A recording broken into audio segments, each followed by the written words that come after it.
Josh Pardue, welcome back. Thanks for having me, Garrett. Thanks for coming back. It was about a year since you've been here, and a lot has happened since then.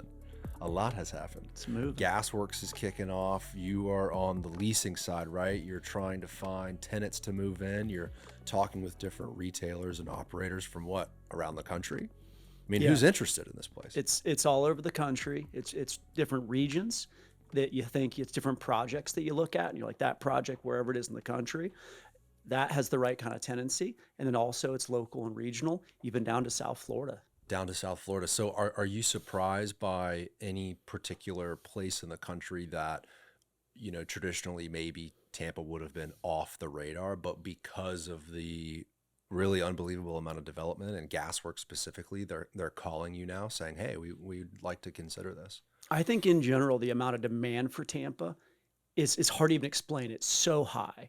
It's at an all-time peak. Even though the market softened off from a year or two ago, the demand for retailers to be here is as high as ever. The message is out. They know they need a solution, but traditionally they think of Hyde Park Village, International Plaza, and then get gray about other solutions.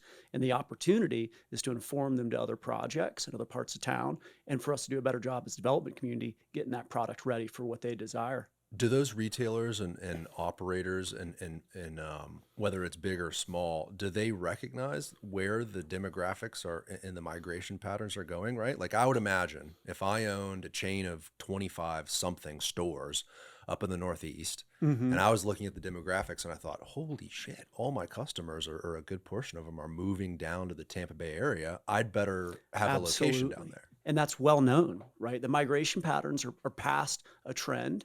It's clearly happening and it's underserved. And so they start to ask themselves, okay, based on the demographics moving there, then they do other types of local demographics for what they're looking, but they see Water Street, they see that too. They see the urban growth and that's intriguing to them. And it's really just an educational process of saying, look, that's not the only thing in town. This is where things are going. And then their initial dispositions to look at like kind of regional demographics. And you gotta say like, no, in the Gasworks scenario, we explained in these current phases, we're delivering 5,000 units. In 5,000 units, if you have roughly 1.5 people per unit, because you have some 2 bedrooms and larger ones, that's going to be 7,500 people. Ybor right now is roughly a 3,500 person population plus or minus. So 7,500 new people are moving to that same little corridor, but these people are paying rents that are almost as high as Water Street at that $3-4 a foot mark. Well, those people need retail solutions because they're paying for that for walkability. So when you talk about the downstairs of Gasworks and the E1 through E3, future phases, cleaning up all of 7th and connecting with Channel District and Water District and making the urban core the one contiguous city grid that it needs to, where you can walk from block to block, ride from bike to bike happy. That's what's driving it, is all that density growth. And it's informing the marketplace of that. Do you have leases signed at Gasworks that you may or may not be able to talk about today on the show? I think this episode will come out in three weeks or something like that. We'll have to find out from David. But is there anyone that you've signed that you think people in Tampa are going to go, whoa, like I would have never thought that brand, I would have never thought that business would come to Ybor City. Yep. So how the marketing has been approached is that there was pre-marketing and then there's what I'm going to call post-marketing after the construction loan with Ozarks, $182 million, and the PPF funds came in and recapitalized and fully capitalized the E1, E2, E3 blocks. So those separate LLCs now are fully capitalized. At that closing, you sign the construction docs. And once you sign those construction docs, that's important because one of your exhibits to the construction contract is a project schedule. If you're thinking about curating commercial space and retail leasing and marketing, you need to be able to tell your tenants roughly, this is when the shell is going to be complete. This is when you can start your tenant improvements, and this is when you can open for business. So the way that I view it is the real kickoff was a couple of months ago when that capitalization closed, that equity recap, all the funds happened. We have a real timeline. And now we know the E2 building, the warehouse, mid-26, okay? On the far end of the scale, the E3 building, 27. And you need those dates in order to appropriately approach the tenants. So yeah, there's a lot of tenants that are interested now in submitting LOIs. So E1 is on the north side, right? That's right. Which is this way, on the right side of this picture here, this large apartment block with Closer ground to floor 7th. retail, Yep. right? Then in the middle, E2, which is the warehouse marketplace. That's right. What's on the back side of that market? A new That's a office? 100,000 square foot office building, of which Grow Financial has committed to be the anchor tenant of it. But the ground floor of that is going to have retail coffee as well, and is going to be thoughtfully curated how that integrates with the warehouse. Because what this image doesn't show, and I'll send you some documents, is there's going to be a corridor in between the two. That's kind of an indoor-outdoor engagement. So the warehouse and the base of the office building work together as one big cool space. Wasn't there sort of an indoor-outdoor on the front side where the park is, where the new trolley stop is too? Yep. So on both sides, there's going to be an indoor-outdoor. That's where you want to be really thoughtful, because the barrel vault building is the core of the current project, because of the beautiful high trusses, the brick, the exposure, the restoration component. You want to use that to really be your hub and your center. So there's multiple outdoor engagements. There's the one that we just talked about between the office building that's more like a corridor that's going to have a wine bar on one side, coffee shop on the other, seating, palm trees, really beautiful renderings. And then on the west side, as you pointed out, where the roundabout goes away and you have that park coming in, there's another outdoor space that multiple tenants will have access to under the cover. That's what you're talking about. Cycle through those renderings, David. See if you can find those renderings where they go to the ground floor and they show it. Is it going to be? That's it. Yeah, you got So are we? What we're looking at here, these renderings, is this a? Would you say, from what you know, a pretty good representation of how things are going to look? Absolutely. I mean, there's no reason why it would be anything less than this. No, that I mean, space. it's gonna have the beautiful mature landscaping. It's gonna have all that. Absolutely. Yeah. Yeah, 100%. So the renderings are often created after the CAD and the full construction drawings and everything are in. That's exactly what it's going to look like. And that space to the right, in the bottom right-hand corner, Yeah. is the one that you were just discussing. That's the west side of the barrel vault building, or the warehouse or marketplace, as it's more commonly called. And that has the trolley running by, as you can kind of see in that corner. And then as you go out of that, there's a regional park that's replacing the roundabout. So make that photo as big as you can on the right, where the trolley's coming through. So in my mind, when I think of, what Tampa is culturally, the vibe, we are very different from other Florida cities. Yep. We're very different, of course, from any city. We're a unique place. I don't know that there's a real estate development, including Water Street, including all of them, that is going to better set the pace of what this city is culturally in a metropolitan environment than this rendering right here. I mean, I'm enjoying a cafe con leche, hanging out. There's roosters walking by. There's a trolley. There's a big, beautiful park. And then you can see these like future phase skyscrapers, right? Those are future phase, maybe condo, Absolutely. hotel component, office building. Like, we don't exactly know what they are, right? Yet. And the integration of that old historic brick with the new skyscrapers, to your Right. point, that's what just makes it Yes. really special. And you and I have talked about this before. Ybor is the heart and is the most valuable properties and asset and culture of Tampa. You have the cigars on your wall here, right? Like, that's it. But it's needed something like this to showcase that effectively, because people still do enjoy the Water Street effect, if you will, where there's density and there's high rise, there's Sure. beautiful new buildings and luxury tenants. And there is a place for that, but I would also argue I can find that sort of a feeling in a lot of places in big cities around the country. That's I'm right. thankful we have it here because it's very well done. But this much is, needed This at is the just time. so much more Tampa, and with So- what your group has the opportunity of doing, and Daryl and the partnership with Kettler and everything, it's like, what an opportunity to showcase what this city is. It's not like it's 50 to 80 acres out Yep. east where you're kind of creating whatever you want. This Right. is a historical place that has 100 and something year story already written, Mhm. and now you're taking it into the future. So I'm And just the decisions now are going to last hundreds of years. The Right. stuff like we're working with, there's 4 or 5 bays on the left-hand side that we're curating the exact tenants for each one of those thoughtfully, about if you're hanging out in the public space versus some of this is private space for each of those. What is the interaction between them? What does it do for E1 through E3? What does it do for all the other blocks in Gasworx Future, tying into Ybor Harbor and connecting that channel side? Like, it has such a big cultural impact. It's really an honor to get to push on that every day. It's an amazing job. And what exactly is your role? You're in charge of the leasing of Gasworks? On the commercial oversight. Yeah, on the ground floor commercial retail leasing. Yeah. Got it. Wow. And An it's- important role, Josh, because the vibe of a city is set on its street, and the type of use, a coffee shop is different from a district that has many bars, is different from a district that has theaters and entertainment, right? And it's like the do they let how flexible are you able to be? I mean, are they focused on the bottom line, right? There's an investment that is overarching in all of this. It doesn't work if the money's not right.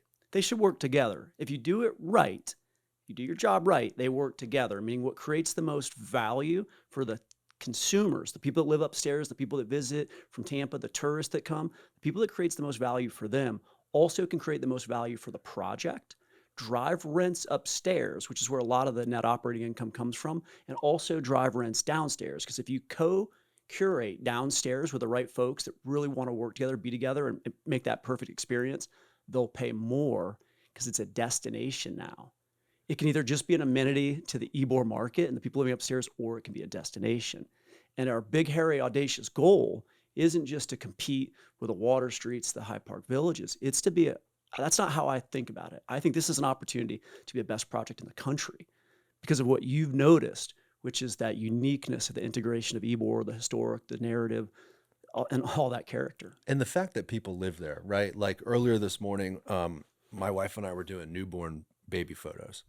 Congrats as well. Thank you. Yeah, that's awesome. And on the way back, we were driving through Wesley Chapel, and they have the shops at Wiregrass, I believe is the name of the development. It's all commercial. It's sort of meant to look like a little Main Street downtown type thing. If you can pull it up. Yeah, it's got the little container boxes out front. No, right? that's called the Grove. Yeah, excuse which me. is kind of an interesting thing too, right? Suburban urban. Suburban urban, yeah. Yeah.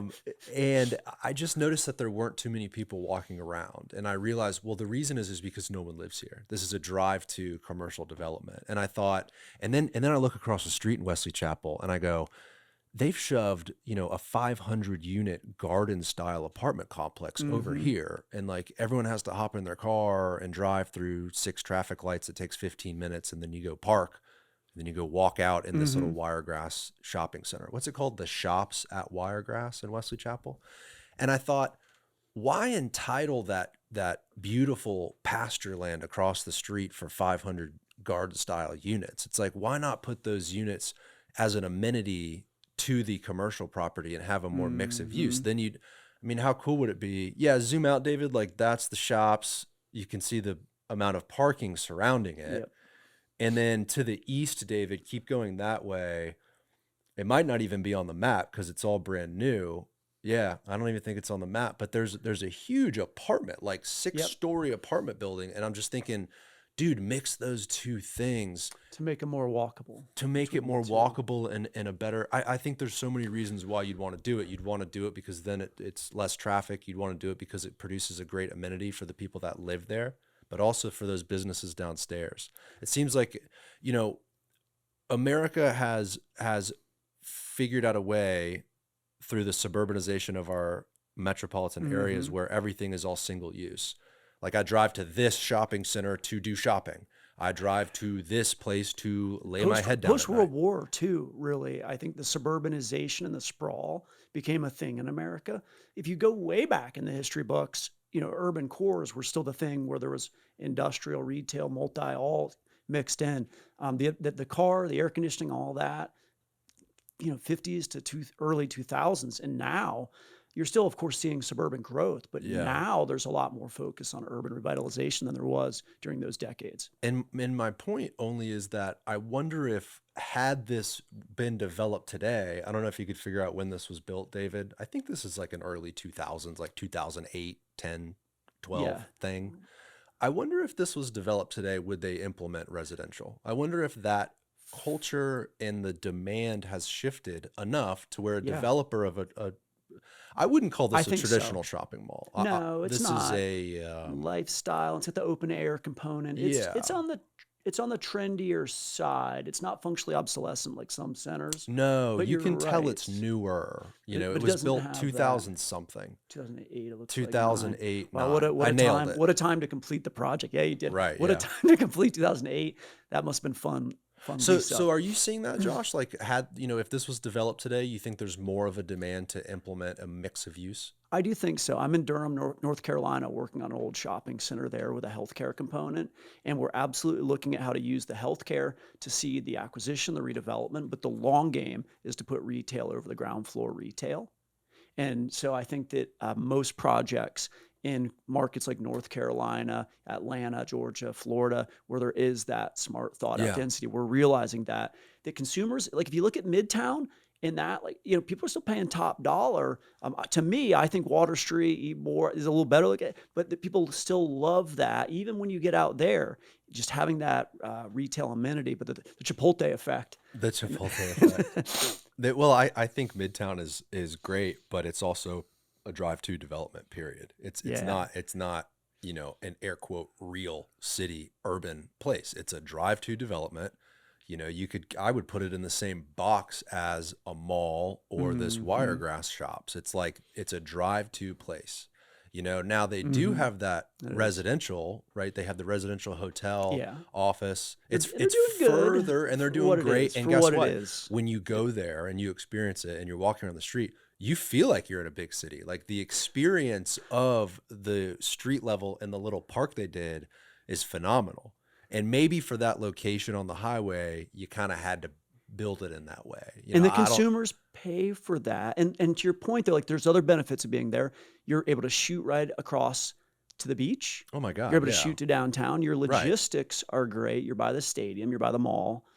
Now the tenant mix there is a good tenant mix. I'd like to think that we're going to do a better tenant mix of more thought out and a little bit more authentic, creative, unique co-tenancy. It's apples and oranges, is It it not? is. Right? It really is, right? Because the people that live there aren't looking for the same thing that we're working to deliver at Gasworx. But let me ask you this: when you get a call from a retailer, do they get it, right? Or that's probably your job. That's literally the job. Yeah. is to explain it, paint the picture. And I start by going, look, to be clear, and I should know, like we've got a great team. Multiple team members contributing to this.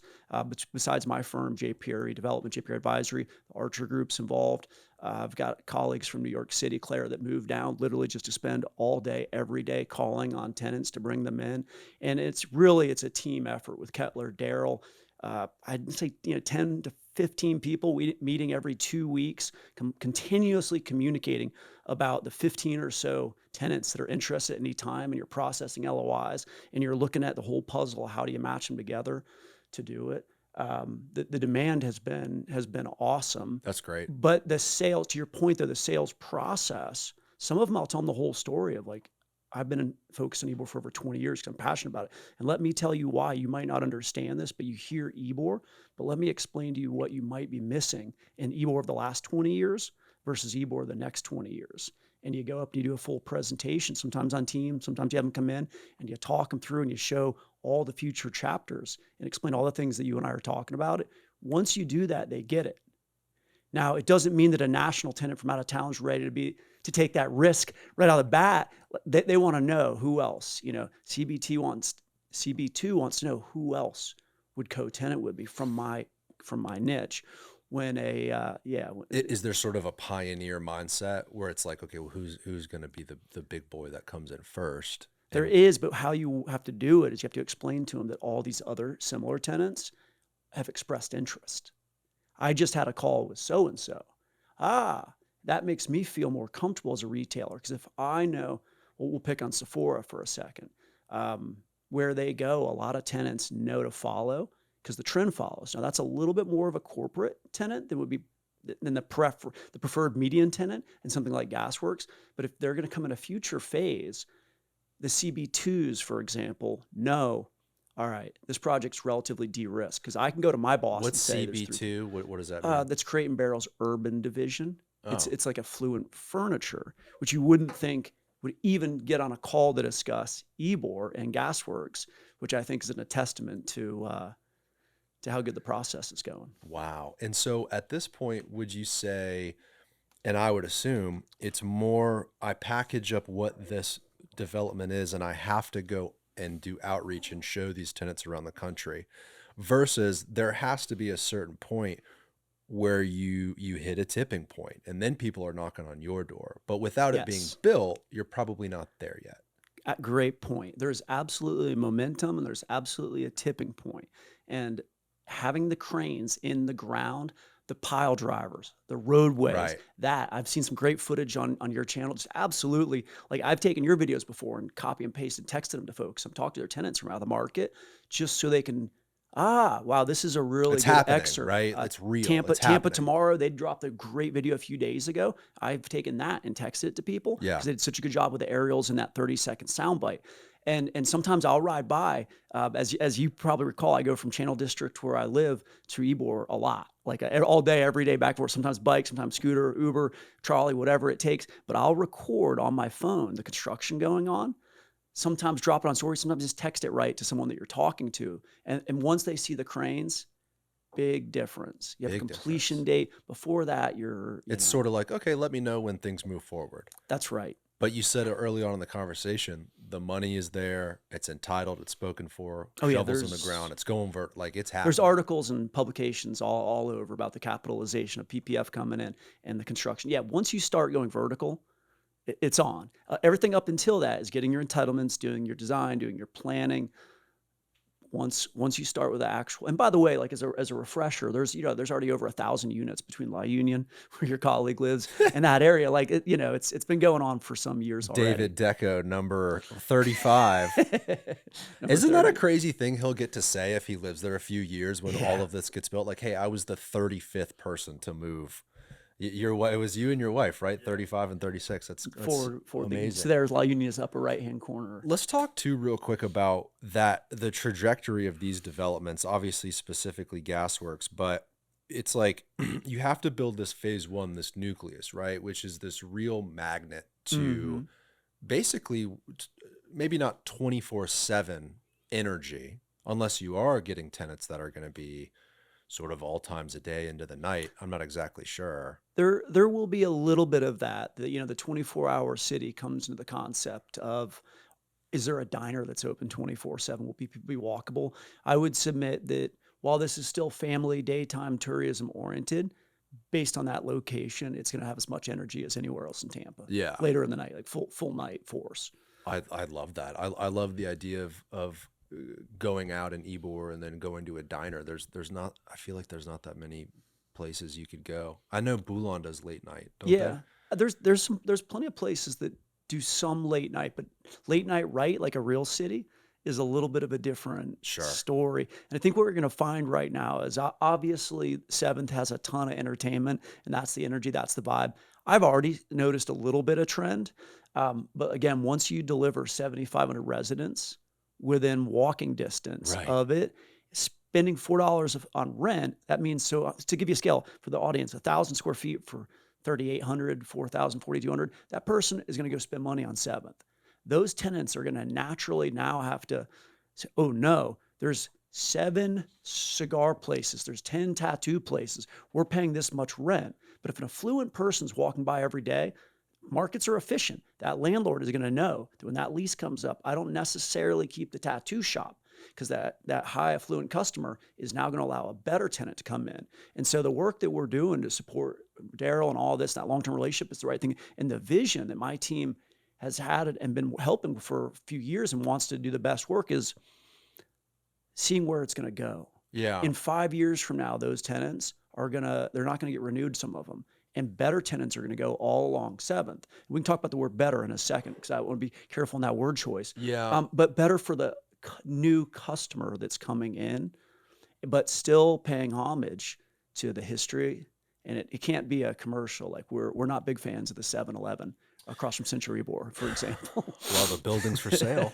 It is for sale. There's only so much capital to fix problems in Ybor City, though, as you can imagine. I'm closing on a couple of buildings next week, and I want to just keep doing more. I spoke to Daryl about that specifically, where it's like, it doesn't matter if you have unlimited money. You can't just flip the switch and change things. It's like there's a methodical aspect. There's a historical aspect. It takes time. And it's good that it takes time, because it all needs to balance out in a friendly way. Like, personally, I wouldn't like if I could pick, I wouldn't want every tattoo shop to go away. I wouldn't No, want every nightclub to go away. absolutely not. Like I want to be able to go to Ybor and party and go crazy and have a great time. Like that to Absolutely. me is Ybor The City. keyword's balance, though. Right For now, the sure. balance, the equilibrium's a little bit it's a fair bit off, but by no means will all the entertainment or all the tattoo or all this that's not going Wouldn't it away. be so cool if you had a great mix of everything That's we're how talking it would about? be. That's how it That's will how be. it would That's the be. vision. Yeah, it's not it is the vision, but it's what's going to happen. It's what's going to It's happen. not a question. Well, you're speaking really to the market. And let's talk right now Yeah. about what 7,500 people moving to this neighborhood means. I mean, regardless of Gasworks, like forget the, the just the commercial overall. aspect, like having 7,500 people live in this neighborhood, like what does that mean? You kind of just talked about how, think about all the new people walking on the street and what their demands will be. It brings the city back to an active urban grid, which does everything to Everything. improve the market. Right. I've joked with you. I'm buying properties in the area. Like I'm putting my money where my mouth is. I'm moving my office from Channelside to a commercial building off of Sick. Still, I man, know it. all I know these sellers, they know what's up now. It's like they all want these It's- crazy prices. It is. I look but, every but day. you have to be willing to see the future in this thing. Yeah. And look, I think everyone hears a project's going wrong and this and that.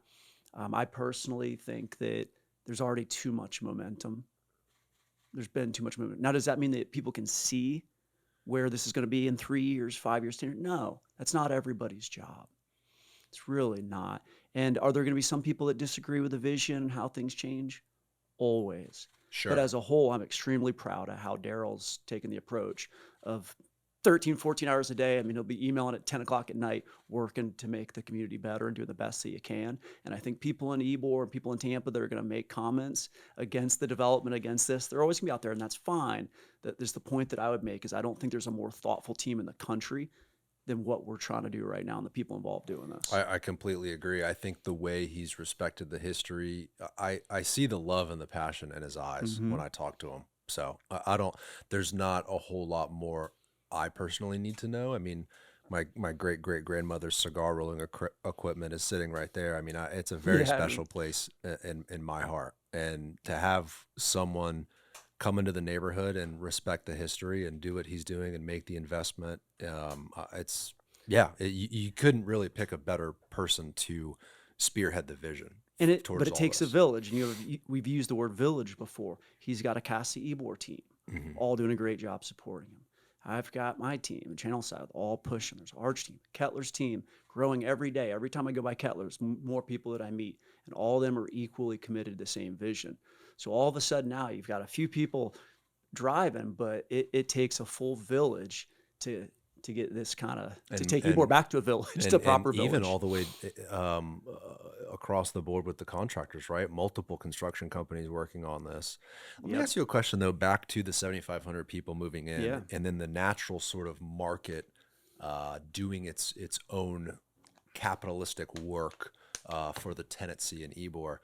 What do you say to the tattoo shop that wants to stay, that appreciates all the vision, but they're afraid they might get kicked out? Like, what could a business that's been there 5-10 years that can kind of see the writing on the wall, see things changing? Great question. Yeah, what can they do? Great question. In markets like New York City, the way they do it is they are the best in class. If you're the best tattoo shop, you survive. If you're the best restaurant, you survive. So first off, let's just think about that in free markets. And that needs to be the hope. The inefficient ones that aren't fully committed, that aren't putting money into the build out, that aren't running it right. Lazy, dirty, etc. Yeah, free markets are going to flush that. Now, the ones that are in that level, there's still going to be challenges with the free market evolution of what's happening. A case study, there is an alcohol establishment on 7th right by Gasworks in the Hyatt area that recently we moved to a little bit north over on 8th. And the concept was, I know the building. to be thoughtful. I bet you do. And we could probably, the idea was to be thoughtful though, in that they wanted to stay in Ybor. They should stay in Ybor. There's a right business. But this particular building that is one of the mouths to Gasworks. Right. You walk by it to get there from 7th. Super critical. It's non-negotiable that building isn't just a good use, but it has to be a great use because you have Right. all those people walking by to go to Centro Ybor and back every day. And it's a disservice, not just to the whole neighborhood of the city of Tampa. And so the groups that we're putting in those properties will turn down 80, 90%. And as you'd imagine, leading the commercial side and the lease and all, it's a lot of work. But to find the absolute right one. So there's a few operators right now, and not only do we like the operator, we want to like the person, you want to understand their concept.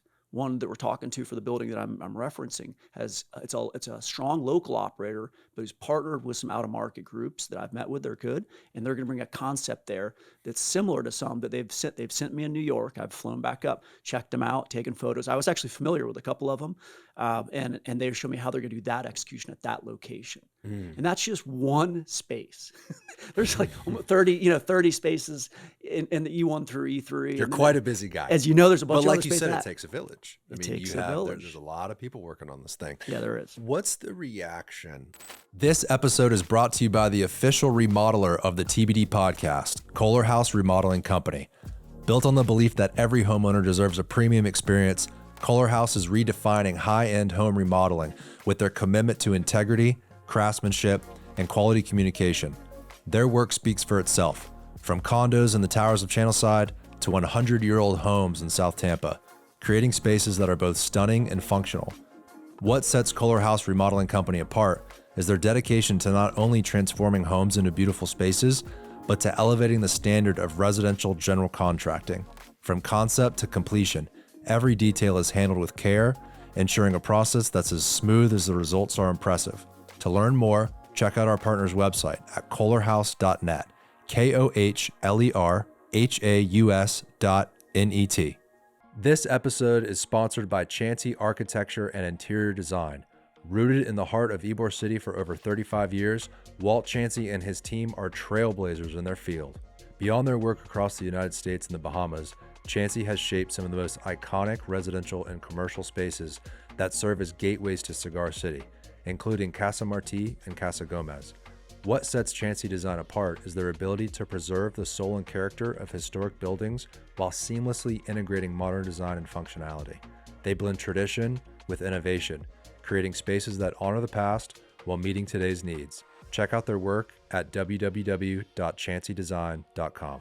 Give me a story. You don't have to name the business or the name of the principal, but when people do fly down, Yeah. they walk the site.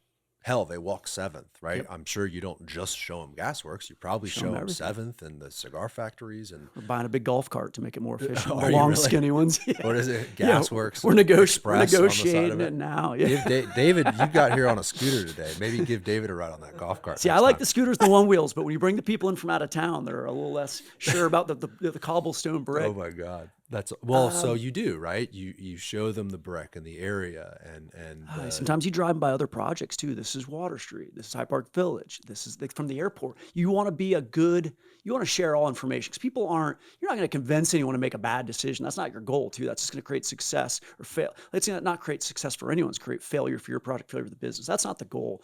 And if we know someone's the right fit, for a High Park Village, for example. I mean, you've seen the Pura Vida in the media a lot lately. I've met with them in Miami. I've gone out with them. Like, I know the guys. I text, email with them, this and that.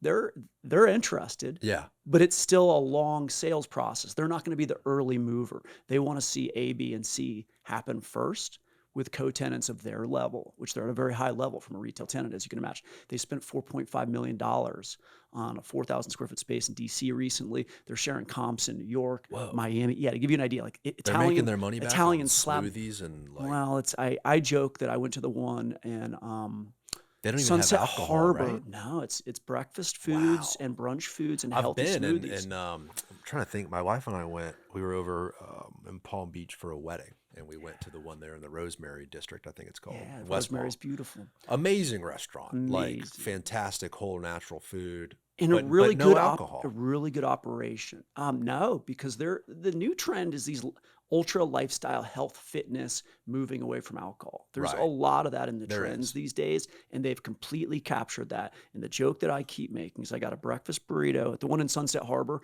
I have a place in Miami Beach, and went there to meet with them. It was $38 for a breakfast burrito and a green smoothie.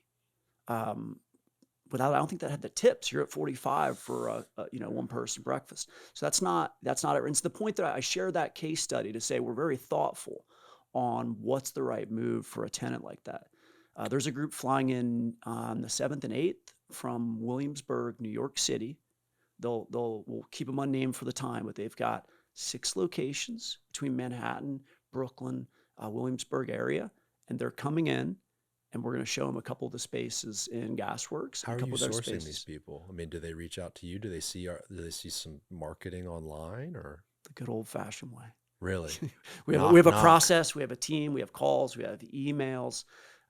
Some of this video actually will be used. We're going to start doing more on the online marketing. We've created a video for Gasworx with Kettler and them. I've created some other ones, and we're going to start ramping that campaign up next. E-blasts with videos and storytelling using technology. But right now, it's a good old fashioned real estate brokerage, real estate development 101. Came from making a list of people and reaching out and creating that energy and that idea. And so the group that's coming in next week, they're actually a relationship with one of my colleagues from New York City. And as you recall, I lived there for 10 years. And so I've been going up once a month. And the previous restaurants I used to eat at, that she'll call and set it. I'll go and meet with them at lunch, put the deck out and say, yeah. But I could sell it, right? Because I tell them, I start with this. When I moved to Tampa, I immediately bought property in Ybor City. That's 20-something years ago. I was going to USF. I was driving all the way up. And so I put my money where my mouth is. But the thing is now is there's enough people, capital, energy, migration that it's all going to happen.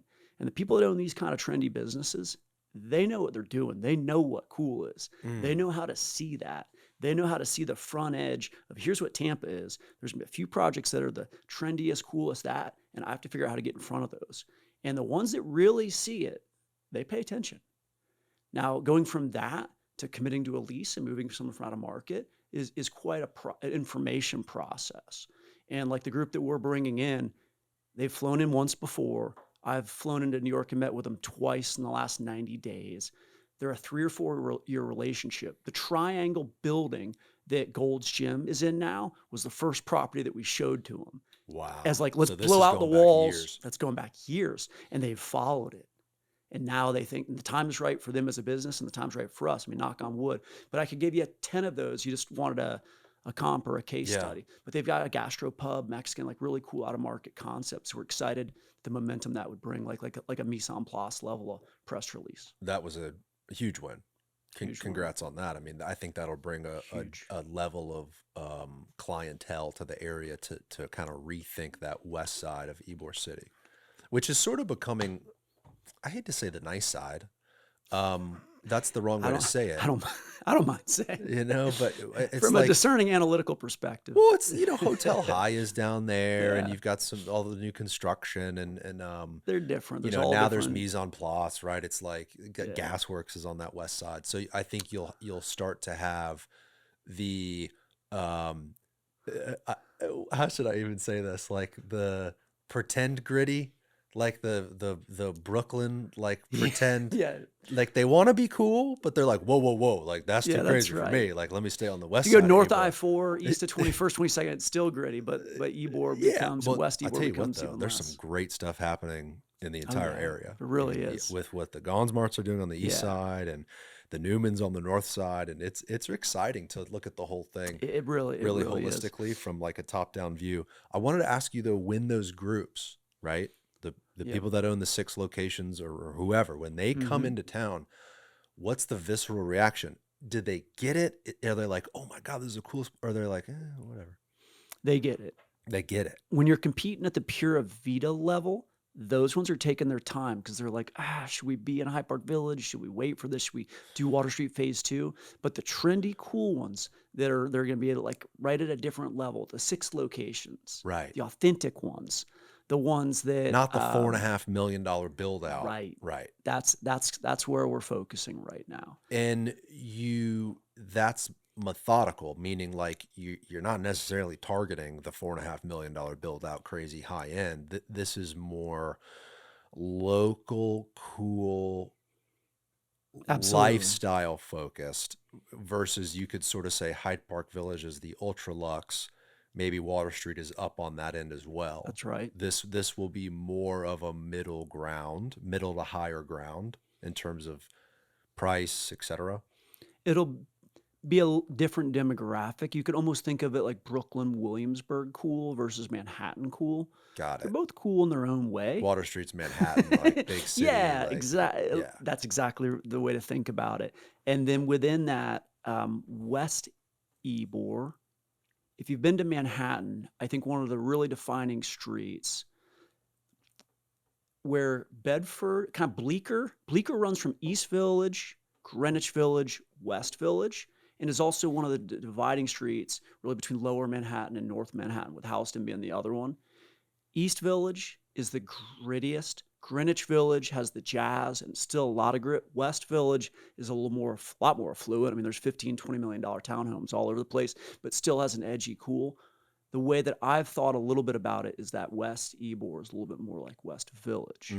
And the Centro and East 7th is a little bit more like Greenwich and East Village, in that they're close, they're similar vibes. But to your point earlier, people can have their choice of what level of grit, authenticness, I think that's and cool. Though. experience they want. Do you believe? Let's go forward decades, right?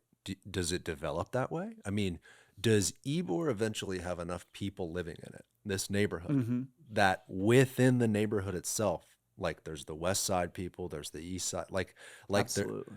You think we develop into a dense, real city? 100%. Yeah. It's not even a question. I love that. It's happening as we go.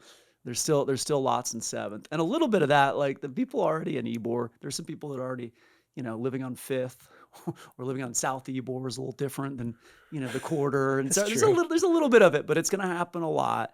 And of course, one of the real opportunities, you're looking at the barrel vault or the warehouse right there to the right of the roundabout. The thing that I want to remind everyone, the E1, so E1 is a block up from that on the right, and then right to E2 and E3. Point that I want to make out is, you see down, that's Highway 60 or Adamo at the bottom.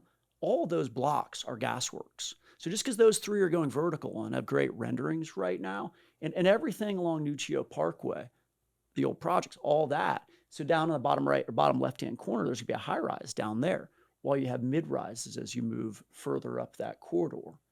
But all along 60 is going to be high-rise. How many blocks are controlled by Gasworx? Because I see the pickleball warehouse, that's included in the ownership, right? It is included in the ownership. And roughly speaking, everything from there west, all those city blocks are future Gasworx. And I bring that up because you want to talk about commercial and thoughtful commercial and planning. And the point that I make is there's 100,000 square feet that we're working on now, but that sets the tone for the base of all those other mid and high rise retail executions. When you say sets the tone, depending on the reception in the community, depending on the tenant mix, depending on how things go over the next 36 months, on E1 will set the tone for the future of the development. I believe so. Meaning, hey, the people are really sort of demanding a higher end thing here. Maybe we'll do like condos, right? Or like a luxe hotel, like meaning that when you say tone. Yes. Look, it's all market demand driven. In this particular context, I was talking about the commercial. Okay. Meaning that we heard Trader Joe's is coming to Tampa like a month or 2 ago. We've had 2 calls with them. They find this very fascinating. We would take them to the bottom left-hand corner along 60 and Channelside Drive, where it's high traffic and where there's a high rise going, and there's a 30,000 square foot space, and they would need a 15,000. So, okay, now you're chopping up a 30,000. You have a 15 there. What's the other 15,000 square foot space? Is it an Equinox? Why does Trader Joe's love to just shove themselves in the small? It's kind of like their thing, right? It is their thing. In Miami Beach, there's several of them. Sometimes they're first. They're jammed in. They're parking. It's part of their strategy. Yeah, it's like it's an urban grocer that's supposed to be sort of an in and out experience. Smaller footprint. Yeah.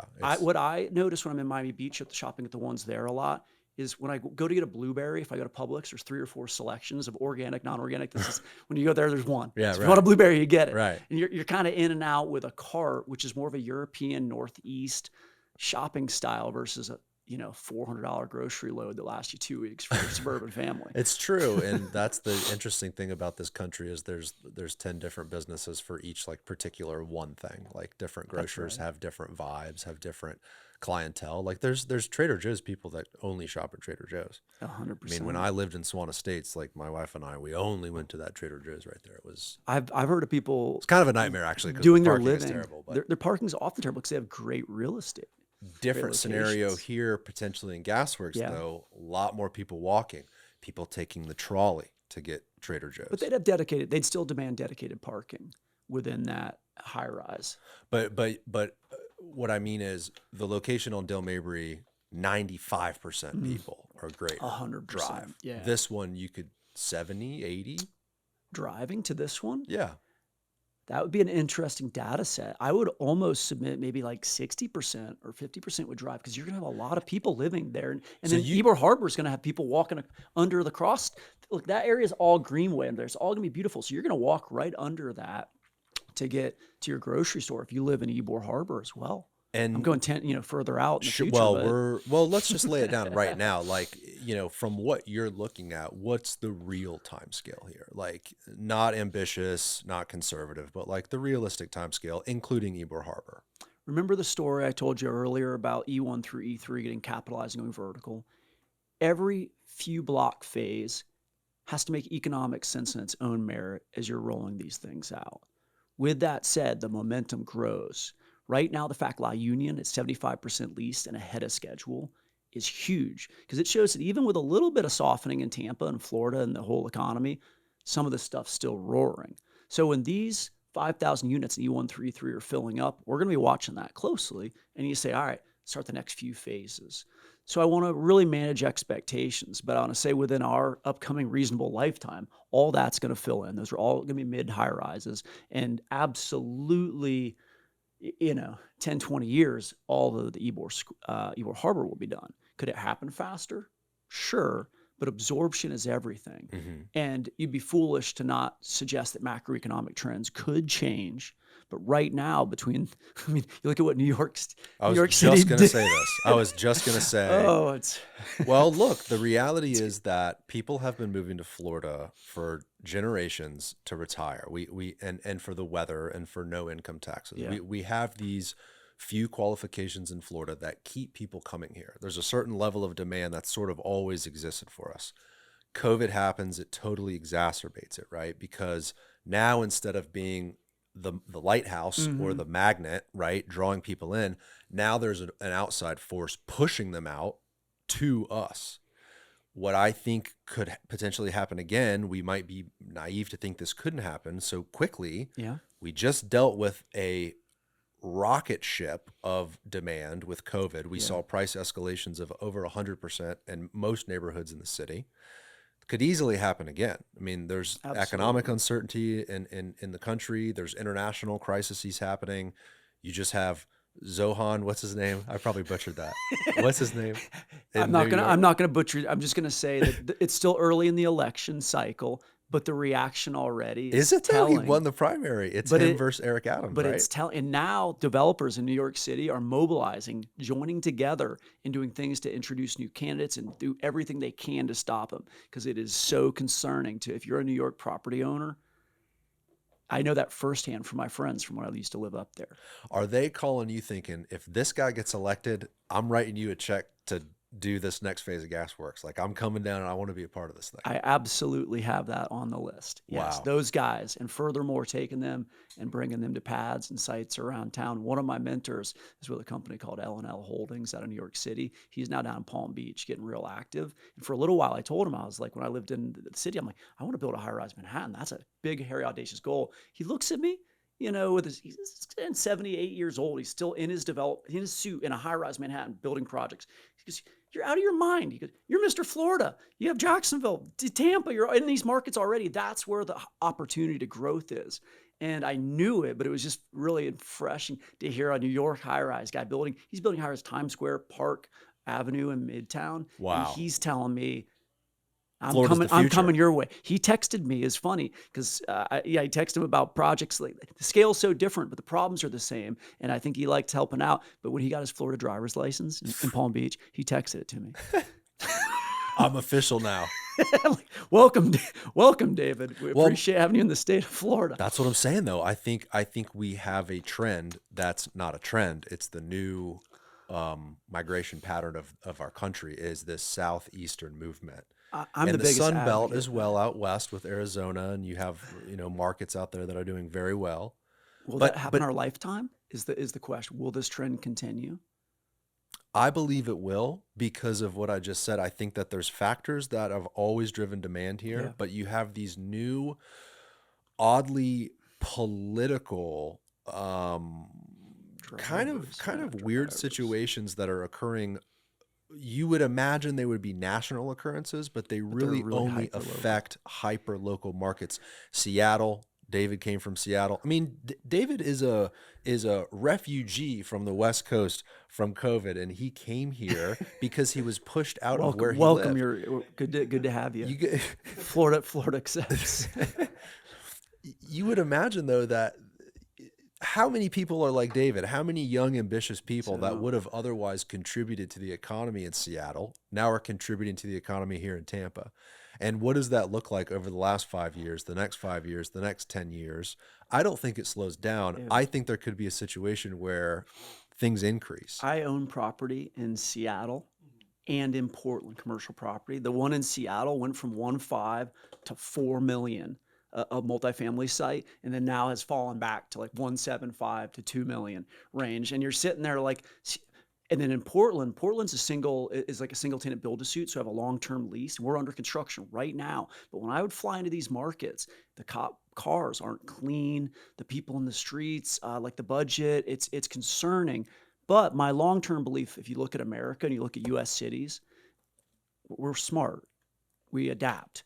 And it seems to be a pendulum. Yeah. And so I think within our lifetime, certainly Seattle and Portland, I imagine, are gonna turn back around. But in the meantime, too beautiful not to. It's too beautiful not to. Too beautiful it's got not too much to. culture, yes. The edginess. I mean, Portland was the original, like, make it weird kind of vibes, granola vibes, and Seattle, obviously, with tech. But in the meantime, but that's just the point that I make, is I'm long on Florida. Okay, I drive around the states. 80% of my investments in the state, fully committed, born here, will die here. Love the impact that I can make, that I can't make in New York City, by the way. I don't even know. You're just a number. You're a blip. You're a finance. You're that. While here, you actually, like, in downtown Jacksonville, where I do some work, and in Ybor, like, people know you and they appreciate what you're doing. And it's a totally different vibe. These retailers, though, looking to grow, looking to expand. Mm-hmm. I mean, they're probably looking on the West Coast. They're looking in California. They're looking in Seattle. They're probably already in these markets. The challenges that those markets have are going to make them open their aperture more to markets like Tampa and sort of rethink this. My point is, if Seattle was on fire, not literally, but doing very well is what I mean, and New York was going to have the next Giuliani to clean up the city and make it an incredible place, and Newsom gets out and some new champion of California gets elected and slashes taxes, right, and things are going great, that makes your job a little harder, no? It would slow us down because the migration patterns would soften coming to Florida and would shift there. So a lot of those same businesses would still have an interest in Florida or Tampa expansion, but not at the same rate. Is the key. But that's not happening. But to your main point of how quick is the whole rest of this going to be developed, you take it phase by phase. Sure. But right now, there's all indications. We're working on future phases. Okay. So here we are. We've got the brochure. Now, what are we looking at here? This is the official vision brochure for Gasworx, right? So there's several marketing pieces, digital and print for it. This one is the vision brochure is about the brand, the culture, the vibe, the feel of the project. And you'll note, like, the fonts, the black texture, Tampa's crossroads of culture. As we scroll through this document, you'll see some of the different brand elements. Where Ybor's story continues. You see, like, mixing in the Money Magazine #1 place, visit and live. What was that? Money Magazine #1. I mean, there's been several, and you'll see them mixed in Oh, those I documents. saw that not too long ago. Ybor City was And named. Forbes. No, it's Tampa as a Was whole. it Tampa? It's Tampa as a whole, and then Okay. Forbes. Now zooming into Ybor, of course, you got a little timeline here, and what's important to see the photos. So picture someone thinking about moving to Tampa. They've got their business in another market nationally. They know what Ybor is. They've heard of it, but this is just to kind of help them quickly get up to speed on the vibe. Mm. The revitalization Ybor. So there's the Forbes #1, Fortune, and then so here's the park. Little did you know? Can we pause on the park real quick? Absolutely. I think the park is massive to this entire project. I think that's something Water Street doesn't have. Maybe they'll implement that, and I'm sure they will in future phases. But the park to me is such a great feature. Large, beautiful, some of the most world-renowned cities across the globe. The park really is the gathering place, especially when you have things to do around the park. If there's a commercial Yeah. component surrounding the park, it sounds like that's exactly what's described in this photo And you have here. to know how to focus on it and how to highlight it. And so this instance, the engagement between the park and the warehouse marketplace, we're going to talk a little bit, in the barrel vault building, like how that indoor-outdoor activity happens, how the trolley comes by, every detail to how the pavers and all that all connect, all ties in. There's going to be a little retail hub on this park, but yeah, this will be the focal. All the buildings will be looking down on it, and you need outdoor space for all the residents. What do you mean by retail hub? Like a place where you can get a coffee and a That's water? right. Ice cream, coffee, water, maybe a little bit of wine on the left. I think every city park should have something like that. We've talked It's a about that on the show no-brainer. before. Yeah. It's a no-brainer. And then like think about the future though, right? Like so Riverwalk is going to eventually come all the way up through Channel District and flow right into Ybor and into Gasworks. Don't forget that. Okay, that's huge. When Ybor Harbor's there, that walkability and connectivity at Channel Side is going to be even more. So what's going to happen is people are going to take the Riverwalk all the way from Armature all the way around, end up here hanging out in this park. Wow. Yeah. Wow.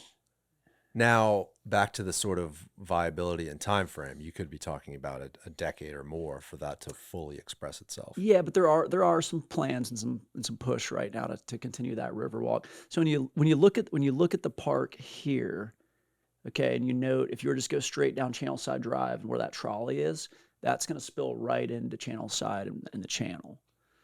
So there's going to be 2 or 3 different ways that you can cut through and get up into this district. What's the street? Channel Side Drive will connect directly past Adamo. Right now it's closed because they're doing all the infrastructure. That will continue through and sort of dead end into that Into park. 60. So Channel Side Drive kind of spills into 60 and Kennedy as it turns south. Isn't Channel Side Drive where okay, thank you, David. So it goes, okay, Yeah, there you so go. you'll be able to drive up, walk up, trolley up, Yep, right up Channel Side right Drive. up there. That park will replace the roundabout. The park will replace the roundabout. Got it. And what's key about that is because you've got residential, you got the 4 or 5 story housing, La Union on the west, and then you've got the residential on the east, and then all those future blocks that we're going to pull up in a moment.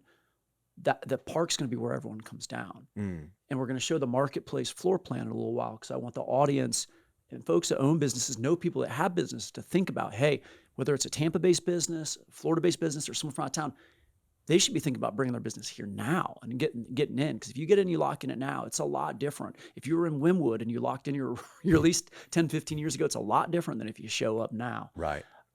Yeah. So good questions on those blocks. So this is the kind of view we looked at earlier here. And go to the next slide, David. I love that top-down view. So that's a pretty much exact representation of this development project, which doesn't include Ybor Harbor. Correct. Can we quickly pause and just say Ybor Harbor, has that ownership been spoken for? It's under contract. Like how does that play into Gasworks? It is entitled. It is owned and controlled. The renderings are laid. As you've noticed, the ideas about how to integrate a stadium is kind of a big deal in the media. Yeah. It is in perfect position to be exactly what Tampa needs, which could take it to even the next level than Gasworks. because those high end buildings on the water, that's the best. That's the best of the best. Well, when you start adding water to the mix in Florida, That's right. it's a That's sort of exactly different level of right. demand, And then there's right? ground floor retail there that's going to be curated to even another level than what we're going through today. So the current 3 buildings are 100,000 square feet, but Gasworks as a whole is going to have hundreds of thousands of other square feet of ground floor space. Amazing. Okay, David, let's go to the next one. So this is what we call the Paseo or fourth. You'll notice the pavers intentionally with the X, the integration of the lush landscape, the wrought iron seats. You'll notice, obviously letting the roosters run, right? Like that's going to happen. The lighting, the feel. So this runs from east to west, and of course, kind of piles into that park. This is the south side of the warehouse, or in between you have E1, E2, E3 as you head south. This is between E2 and E3. Got it. And it's intentionally coming off the warehouse. We're going to show you in a moment. It's going to have where all of the restaurants spill out.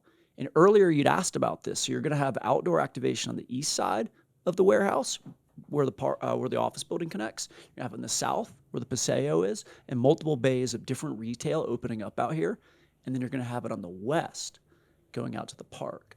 So All sides will be activated. several times Daryl has said it's not an armature works. It's more of a marketplace, more Correct. maybe goods, more retail. What's the best way to describe it? You travel around a lot. Yeah. Is there a place in the country you Will you could? go ahead and jump over the other slide showing the marketplace layout, given we're right next to it. So when I originally thought of this warehouse, barrel tile warehouse, barrel roof warehouse, I guess is what you'd call it. I thought it would be more open. It doesn't look open on the inside. It's like there's hallways. It's the barrel vault. Barrel vault. So look, all those trusses are going to be exposed, and we'll pull up an indoor Sure. picture in a second. Do not let this confuse you. Okay, just because you see a line doesn't mean it's a wall. A line is just a delineation between rentable space and common space. Got it. And it's super important to realize when you're looking at it, very limited walls because it's mostly open. Now, when you have restaurants, there are code issues that you need to have the covering and the hood and certain things, but you'll be able to see the trusses, the beautiful trusses that we're going to pull up in a second above all of this. If you want to jump over and go to, you have some indoor renderings And just real too. quick, David, hold on. You can kind of see the dark areas are probably walls, right? And then there's like etched lines, and that's probably not walls. That's probably open. That's right. I would assume. But understand that none of those, even those dark lines, that's the permit construction set. But doesn't mean that like while you're doing it, you can't still move a wall. And the idea is this is to paint a picture. And a lot of this can be moved around as we go, and it has been. We're on maybe the 4th or 5th. Our friend Ken at TVS, give him a little shout out because he's working really hard. He has done 4 or 5 versions in 45 days, and we're talking all the tenants. So right now we've got flowers. We've got a Mediterranean kitchen. We've got several different awesome coffee vendors. We've got restaurants from New York. We've got local folks. And we're talking to them all at one time while we're moving around and improving this floor plan. And this is very close to the final, but the level of thought that goes into each of these little nooks and crannies. And just because you see separate units doesn't mean you can't still combine them, doesn't mean you can't still move walls. So it's an iterative process that we're having fun working through right now. And it's sort of a puzzle piece where it's like, hey, this tenant would like this. That means we might have to shift this one here. So it's kind of an ever evolving thing. But you're saying this is pretty close to getting towards what is to be expected. Yep. And if you're a Tampa-based business and you're watching right now and you have an interest in reaching out, get with Garrett, he'll get with me, and we can talk about some of these spaces. For example, on the south side of this right here, the bottom, that's the Paseo.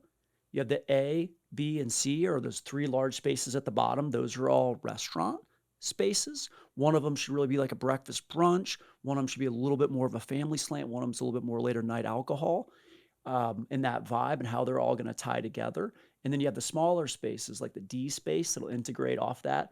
On the left-hand side here, those all face out to the park, and we'll have covered outdoor area for seating, but some of that seating is very thoughtfully being left as public space as well. So you don't have to necessarily buy something to sit under the shade and tie into the park. And when I see on these little outdoor spaces, one of them is less than 500 square feet. What would be an example of a business that could go there? Like a little flower vendor. But there's all kinds of neat small vendors. And Yeah. then that's really the beauty of this right now. We're in an ideal scenario. You'll have somewhere that you can get some cheese, some eggs. And to your question earlier about Daryl and Armature Works, Armature, amazing job at what it did for the city of Tampa at its time. Now being able to have the benefit of looking back at it, our team has asked ourselves, if you curated more retail and you did a little bit more of this, would it add more action? Than right now it's a very active food hall. It's a very successful food hall. But that's your comment from Daryl, is like, we're trying to make sure there's other retail mixed into it besides just a food hall. For the neighborhood, for the people that live there, et cetera. That's right. And so imagine if there's a little wine vendor. We're debating, you see that space 5 in the middle? Yes. We're debating between that and then the space is a little bit to the right of that. It's somewhere we want to have cheese, meats, dairy, some kind of fresh local goods that you can quickly come down and get back up. Now, that doesn't mean that you won't still have a Trader Joe's, a few blocks away. It just means if you need something quick, you can do that. And when you're running through here, you want to have multiple engagements with the marketplace. You don't just want to go there for a food hall. This is so exciting. I love that you're detailing this. If someone's interested or knows someone, you want to give your email out, they can reach out to you? Yeah, Josh, Josh, last name Pardue, Pardue, at jpredev.com. Tell them TBD sent you. That's right. Very exciting. So almost like in Armature Works, how they do have, I think, like a flower cart across from that Buddy Brew.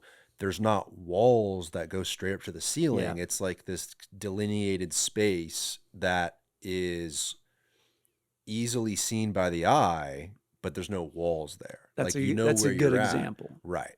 The majority of these lines are open air. Okay. And right now we're having the discussion about even like the level of flooring, the level of finishes, the level of signage, our developers' standards for the tenant, to where they have their own unique vibe and feel and culture brand, but they still properly integrate with everything that we're doing. There might be a couple other in the other deck. What's in the middle, Josh, real quick? This this rectangle. So that floating number 5. That's like a window. So you do have a lot of skylights. Oh. That is like, I don't want to misspeak. It's the utilities or the columns. Might not be anything significant. It might be like it's not significant for the ground floor. It's for the building mechanical or whatever. Yeah, because when you're looking at the other lines, that's the actual space. And again, like 05, that I'll pick on that for a second. There's no walls, because you could either walk up to a bar that would be in there and have bar stools all around it, or you could walk up to an open air market where you get your goods. And then on the left side, on the west side, facing the park, you can see where the trolley stop will be. That's or right. maybe where the waiting area for the trolley. I would assume the trolley's further. It's a good catch, right? We're calling that trolley because that's kind of a hangout area. I mentioned earlier, we could certainly rent all this space and have a little bit higher rent, but we're intentionally leaving a lot of this public and communal. So if you want to come sit down in there, you don't have to necessarily buy anything. Oh, interesting. And where that exactly will be will shake out with the tenant mix. It's the white space right now. You see those the green spaces are they're labeled 004 outdoor, Yes. 447. That's paid space. And then right to the left of that is that white space is going to be outdoor seating. So there's going to be covered outdoor seating. That's wow. right. Very cool. It's the right thing to do. It is the right, and Florida's the right thing to do. Absolutely. And you have this park activity. People are going to come over. People are going to sit there and hang out for a little while. You want people to bring their iPad, their book, and then they'll eventually come in and spend money, or hopefully they'll move upstairs, create more demand for the apartments. Amazing. Let's see if we can see a rendering of the, we'll keep going, I guess, right? Keep going in this plan as you detail this go back through. to this. So we're back to the Paseo, right?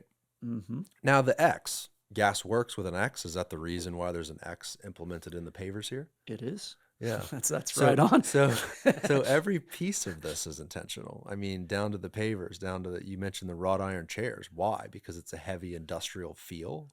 And it ties in with historic Ybor and the use of wrought iron metal 100 years ago on the railings, right, on the signs, on right, the seats. So yeah, it's sturdy, but it's going to tie in. And the key integration, and we had a couple discussions about this with Daryl and Keller, and I was like, is there a welcome to Gasworks sign, or is it just naturally blend in to the Ybor marketplace seamlessly as possible. Look, these are going to be new, beautiful structures. There won't be denying. But if we do a good job with curating the tenants, the finishes, that it should be a seamless feel that raises up all the Ybor and integrates properly. So that's the goal.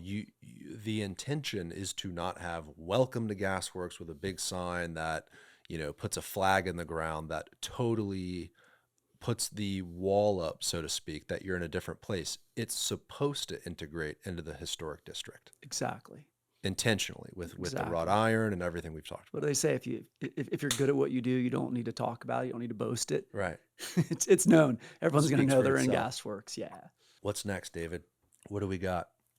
Okay, so this is timeline here.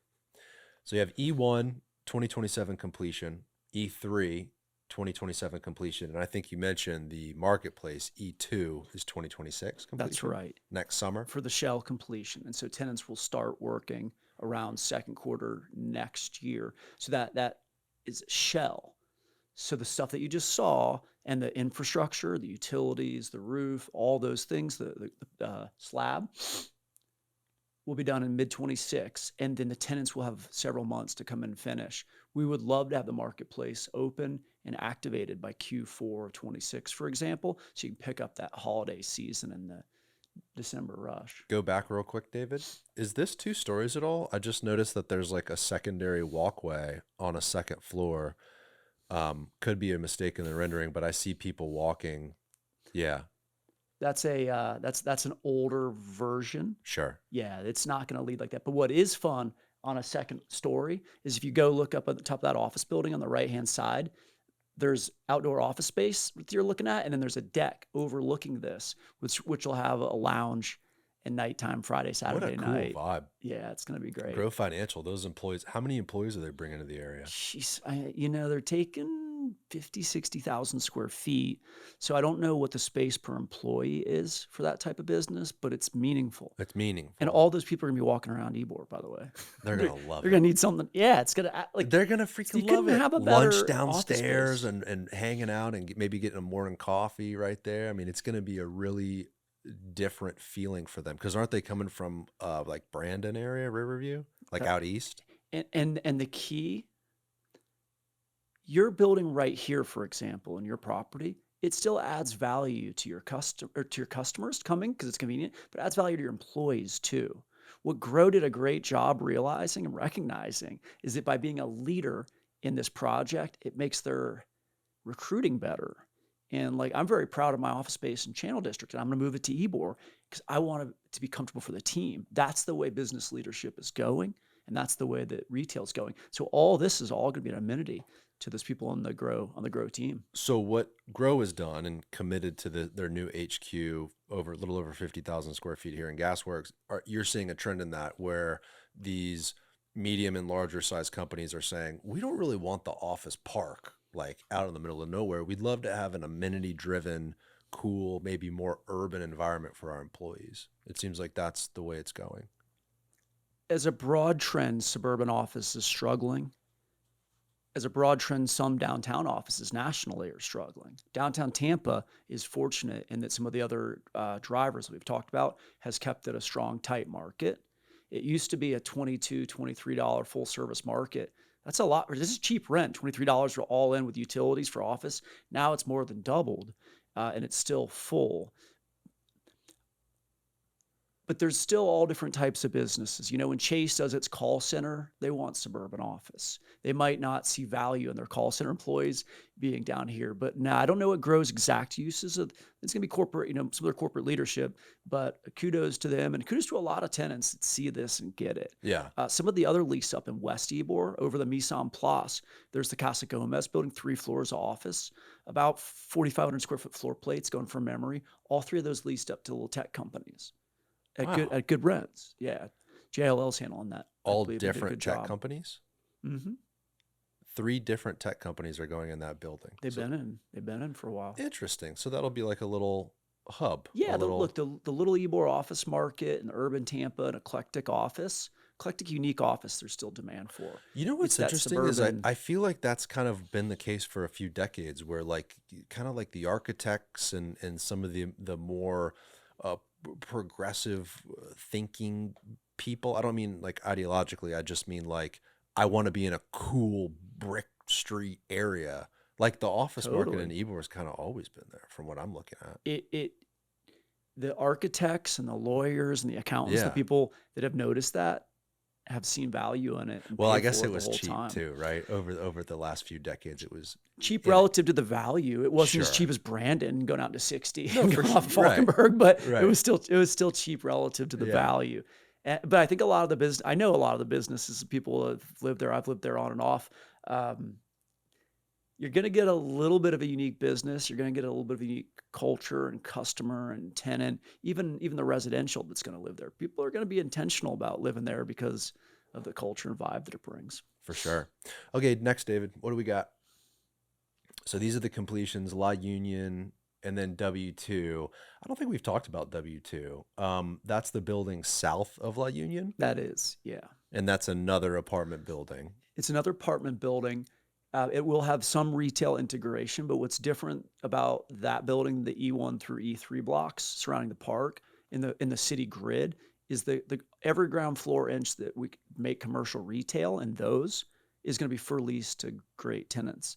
On the W2, there's only going to be a few commercial spaces because it's a little bit more of a traditional apartment versus filling in a city grid.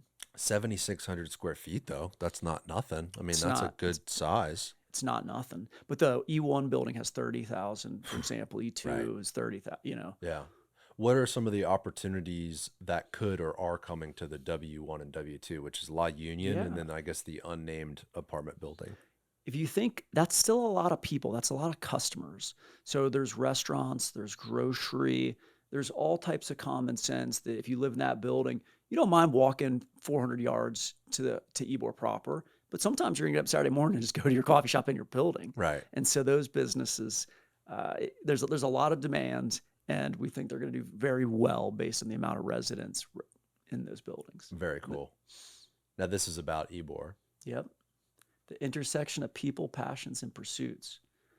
Bottom right hand corner, proud tradition of community building. You see the little rooster on a skateboard. That was your idea for sure. That's for wasn't it? sure. Yeah. It could have been a scooter, but the skateboard. You got the visitor information on the right, the contact info. This was created several months ago. This is just a representative. Hey, what do we need? Because you do need some services, you need some amenities, you need food, you need fitness. So right now, this is the E1 block. It's funny looking at this several months later. A lot of the fitness has ended up on the south side of the E1 building, the dialogues that we're having right now. So like you've got massage, fitness, wellness, think of like a HIIT class.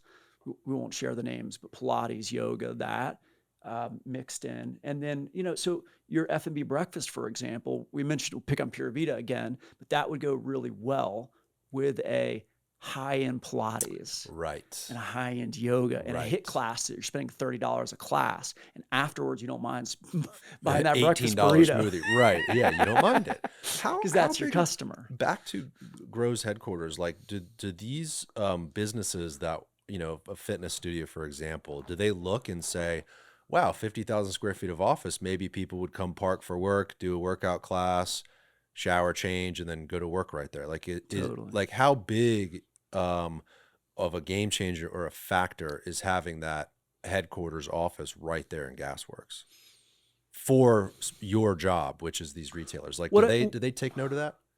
Absolutely. But what I think really matters is the concept of mixed use and the integration of it all.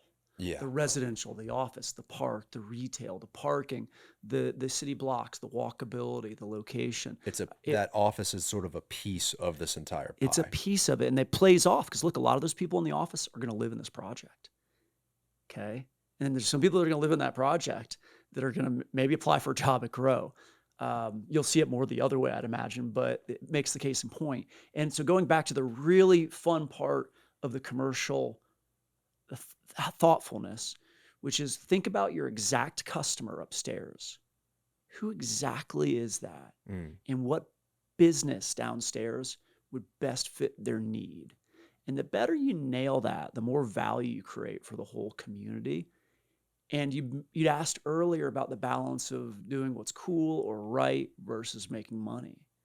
And my favorite part about this process is, and I didn't come up with this is well known, like mixed use development, is if you do it right, you do both optimally, meaning that you can make a lot of money by doing right for the community and having that right tenant mix. Is that worked out in some sort of a lease structure where the landlord has a percentage of the sales because the landlord is so faithful about the development and what's to come, but the business needs a little bit more incentive to move forward. So you Each deal's different. Sure. We're talking to groups in Miami, New York, out of market, Atlanta, and recruiting them in. Those groups immediately are going to bring press.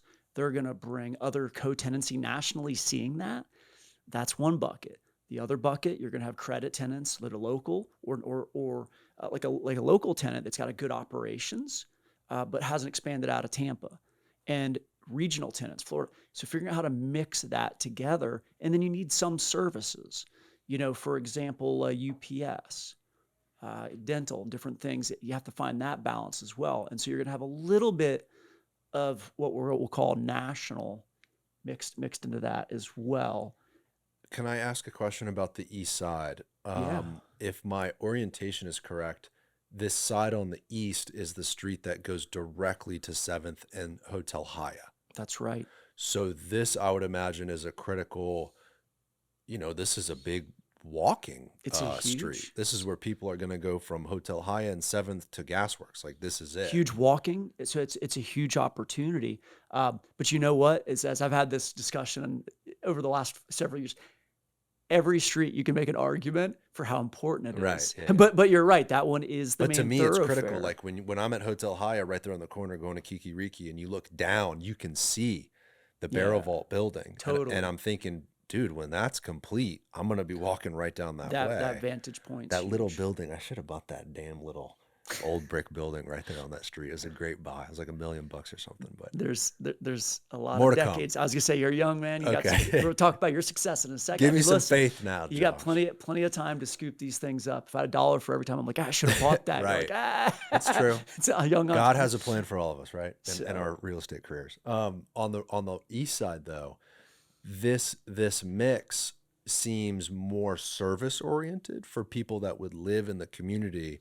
Is that because it's on that east side, sort of facing the rest of the district? A few months ago, that was likely the thought. The other thing to consider is you have the park over here, and then you have the activation between the warehouse building and the E1 and E3 on both sides. So how do those tenants cross the road? How do the consumers leave the wellness fitness, come out, see the warehouse building, and come into that? And so to that, like F&B breakfast idea on the corner, that's there, for example, to play off the park. So when you're there, you're seeing the park. And when you're in the park, you're seeing there and you're engaging. Got it. So everything is meant to play off of itself and each other. It's all sort of meant to be, hey, I'm over here, doing a Pilates studio. I walk out, oh, there's a smoothie place right there. Let me grab a smoothie. And then, oh, there's a nail spot. Well, I'm going to hit that after work or whatever that may be. That's right. It's all methodically. And when I lived in Lower Manhattan, one of our teammates that did retail leasing in Soho, I've been in real estate my entire life. I've raised money. I've done brokerage. I have ownership portfolio. I have 250 acres all across the country. I thought I knew a decent amount. I'm walking through Soho, Manhattan, and she's pointing out that tenant goes there because that tenant's there because that tenant's there, and the thoughtfulness and that price per foot is astronomical in that market. Of course, it's not a national case study. You can't replicate that, but the thinking to that level of detail is applicable in every project that's mixed use that you do like this. To what level of thought do you put into it? To what level of effort do you put into reaching out to people and bringing them? To what level of success do you have in telling that story and getting them on board?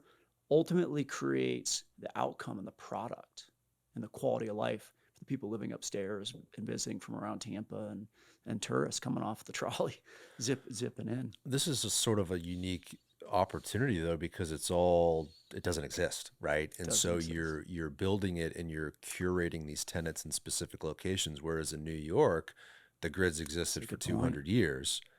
It's a good point. But it's absolutely right. The only thing I'd say is some of the concepts are similar in that co-tenancy matters is all we're trying to say. Got it. You know, if we have 30, I believe 26 spaces plus or minus between the E1 through E3, you don't want them all food and beverage. Even if they would all pay you the top rent per foot and they try to do that, you still don't want that. You want a fraction of that, and you want good ones, and you want the right spaces, the hard corners, the part of the warehouse. You want that, but you want them to be able to mix in. You know, we're talking to other non-food and beverage, jewelry, soft goods, different things, because you don't just want to show up and have just one type of business. And you see that a lot in development is people just lease up the properties to whoever will pay rent or the most rent first. You're asking me about Water Street earlier in that Chipotle deal, right? Yeah. Like it's controversial, and you could argue it either way. You know, so well, David, I think asked it first before we hopped on the air here, but it's like, are you excited about the Chipotle? Well, yeah, I think there should be 6 Chipotles in our urban core eventually fully built out, right? Like it's a very popular place. People enjoy it. It would be really cool though to see like Fresh Kitchen, right? Make like a local, you know, some sort of a bowl place make an entrance, but at the same time, Chipotle is a beloved brand, right? That people are going to come to. Like if you live in Tampa Heights, that might be, I think that'll be your closest Chipotle. That would be your closest Chipotle, right? Right. And so I think that Chipotle is going to do things that other bowl places might not be able to do, which I think is interesting. But one thing you said was that space specifically was challenging. And I was asking you why. And we sort of saved it for the show. It's a dynamic analysis. You can't just look at it one way and form an opinion. You have to be able to argue both sides of the argument. And so the pro for for Water Street putting Chipotle there is that it's a strong credit tenant that has a track record. They're going to pay rent. Granted, Water Street doesn't need that anymore. It's tremendously successful. The rent upstairs carries the mortgage far over the little bit of debt on it. But then it becomes a destination. To your point, okay, people, my office is in the Victory Lofts building. I go to Cava for lunch once a week with a scooter, bike, or walk. Will I go to Water Street twice now? Because I don't want to eat Cava twice a week for lunch at that price point turnover. So probably. And so for me, it's a love-hate relationship. The urban developer, the urbanite, that part of me cringed when I heard Chipotle is coming because I felt like it was the wrong chess move for urban Tampa. But you have to still argue at the same time, is it the right move for the consumer? It's the right move for the landlord. Now, moving over, what would be the other ideal scenario? To your point, a cool local tenant.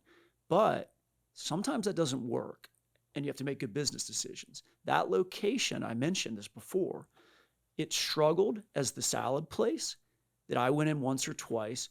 Not only was the product, part of it was product, part of it was location.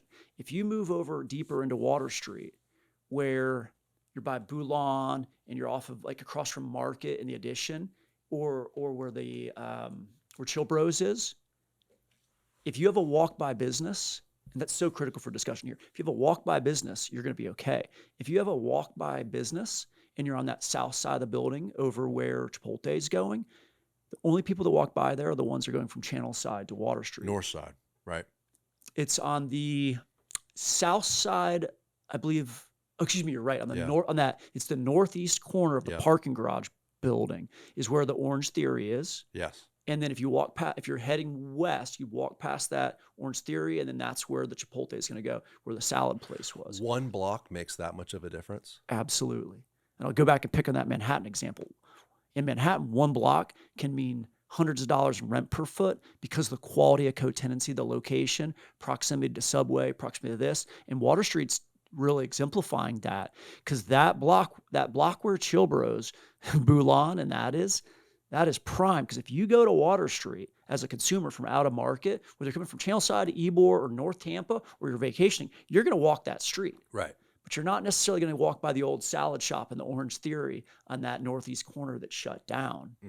So I think what they did was a strategic, smart move to say, we can't just put any business here again. They tried a couple pop-ups things that wasn't working. We need a real destination.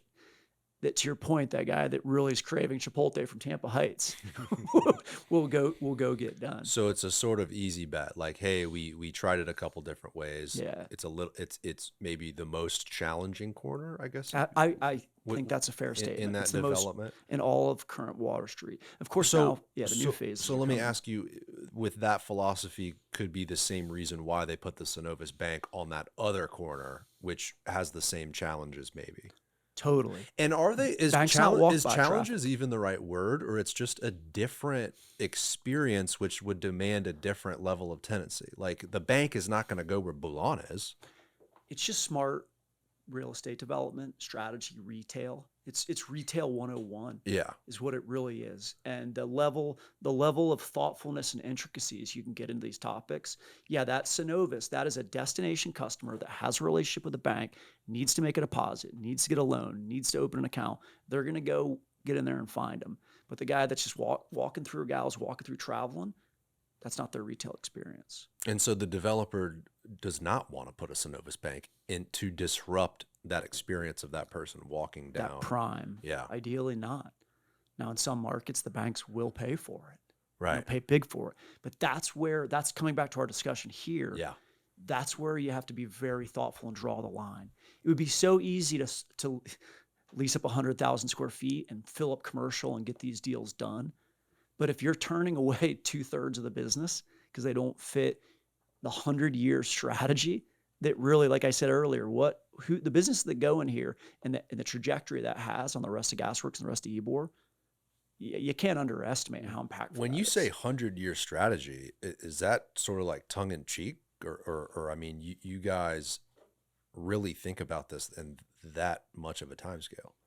If you're a developer and you were starting Ybor City back in the day, you have to think about this being timeless. These projects long outlive you. The work there's some legendary people in Ybor's history that you and I have talked about, and Yeah. you know really well. And we've joked some of the modern day leadership doing this stuff now. In 20, 30, 50, 100 years, these structures are still going to be around. This Right. chapter in Ybor history is a huge chapter. It's going to be one of the biggest chapters in a 300-year timeline. Yeah. So I think you have to think like that. And you have to realize that the decisions that you make and the thoughtfulness are meaningful. Sometimes you want to sign an easy lease and make a couple bucks, but it's not the right thing to do. We have been really disciplined about turning away a lot of businesses that you could imagine. And again, we think that entertainment and alcohol and that will have a place in the district. Sure. Still not completely, but that area and some of those uses, they're not accretive to the current vision. I feel like with everything we've talked about today, there's been references to other projects around the country. And then we've obviously talked about Water Street and stuff like that. There's probably a lot of data gathering from other successful, good and bad, Yeah. all the above, that you're drawing into this new development here. Absolutely. I mean, kind of fortunate the fact that here we are in 2025 and this is being developed. Had this been before Channelside, before Water Street, before Armature, kind of a different Totally pill to different. swallow. Yeah, and I can talk about like how those particular channel district and all that. We can talk about how that rolled out. But yeah, no, going back to it, like if you look at like the Gulch in Nashville, Tennessee, or you go look at the market in Seattle, and you look at certain good projects in Atlanta, you look at Brickell, Defining Wynwood, projects. just you look at that and Yeah. you learn. Recently, we reached out to a developer in South Florida who did an amazing project and just told him, hey, this is what we're working on. And he came back and said, hey, here's a couple of our tenants. And they literally connected us with the tenants because they understood how much we cared. We had the relationship. And now those tenants are looking to come from South Florida to Tampa. Wow. But it came from us, that developer and us. Like they knew that we knew what we were doing, and we wanted to emulate that concept. And some of the these firms, they're hyper articulate about what we're talking about. It is a national strategy of shareholder wealth, and that strategy is driven by creating great communities, the most discerning people in the country that have these level of discussions, that care that much, want to go to, live at, and shop at.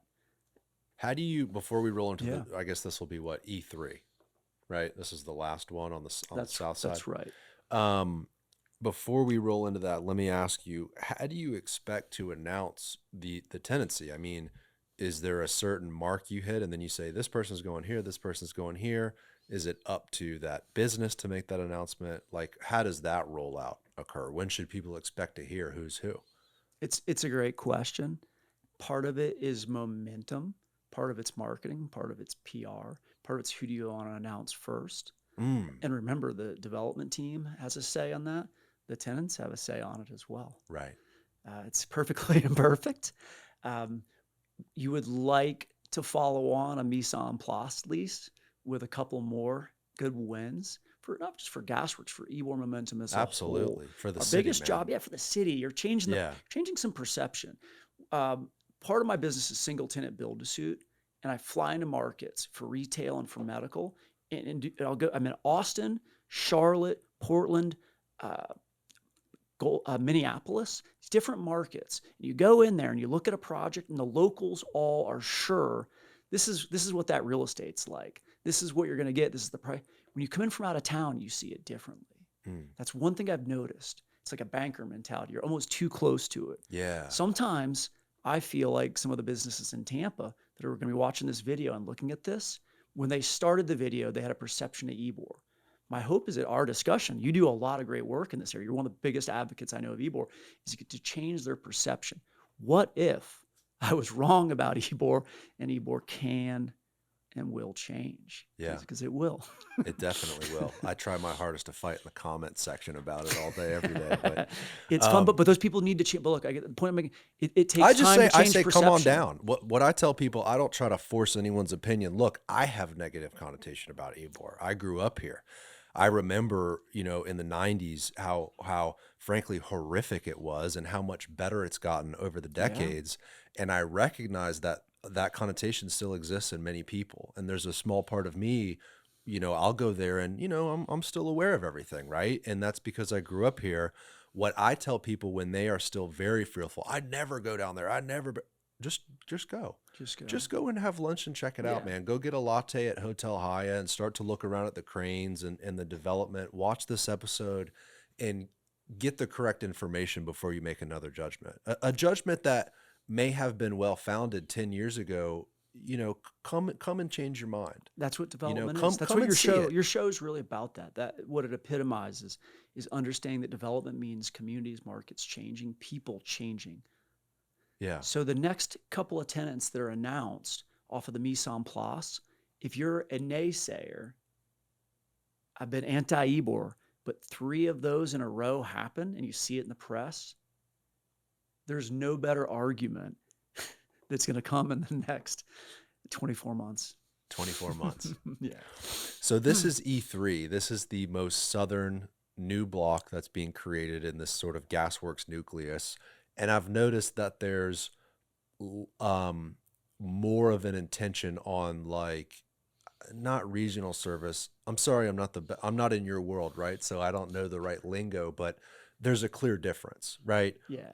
Jeweler, retail, medical, I'm seeing, which is a lot different from, the smoothie place and maybe F45 or whatever that may be. Picking up fast.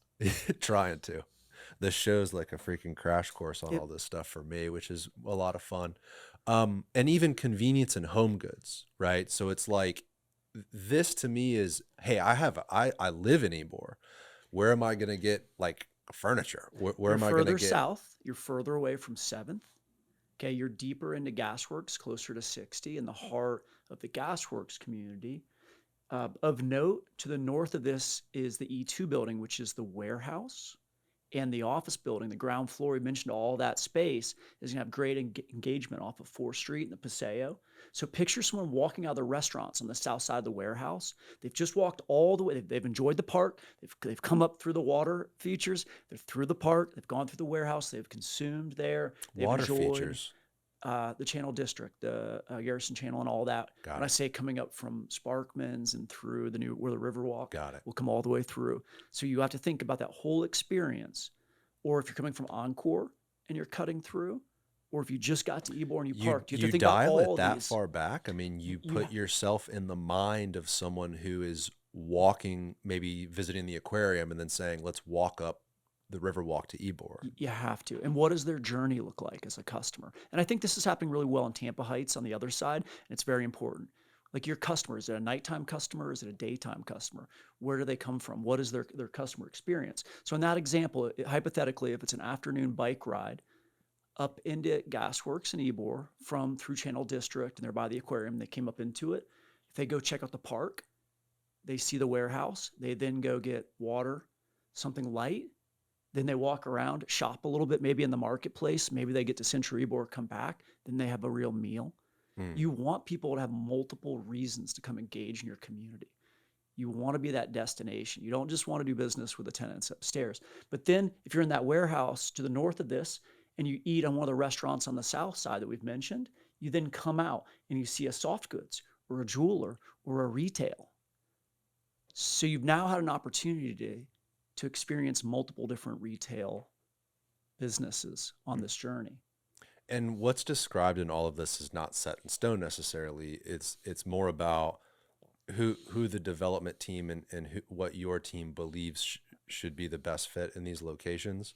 Like it's not, that's 100% a sports bar. No. Remember, this was created several months ago. Got it. By the Arch team, my team worked together to figure out what is a hypothetical scenario.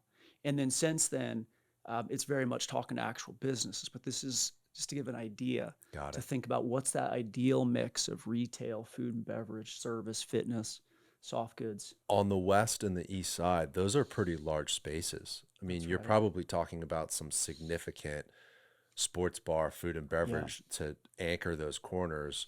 Especially excited about the one right next to the trolley track and kind of catty corner to the park.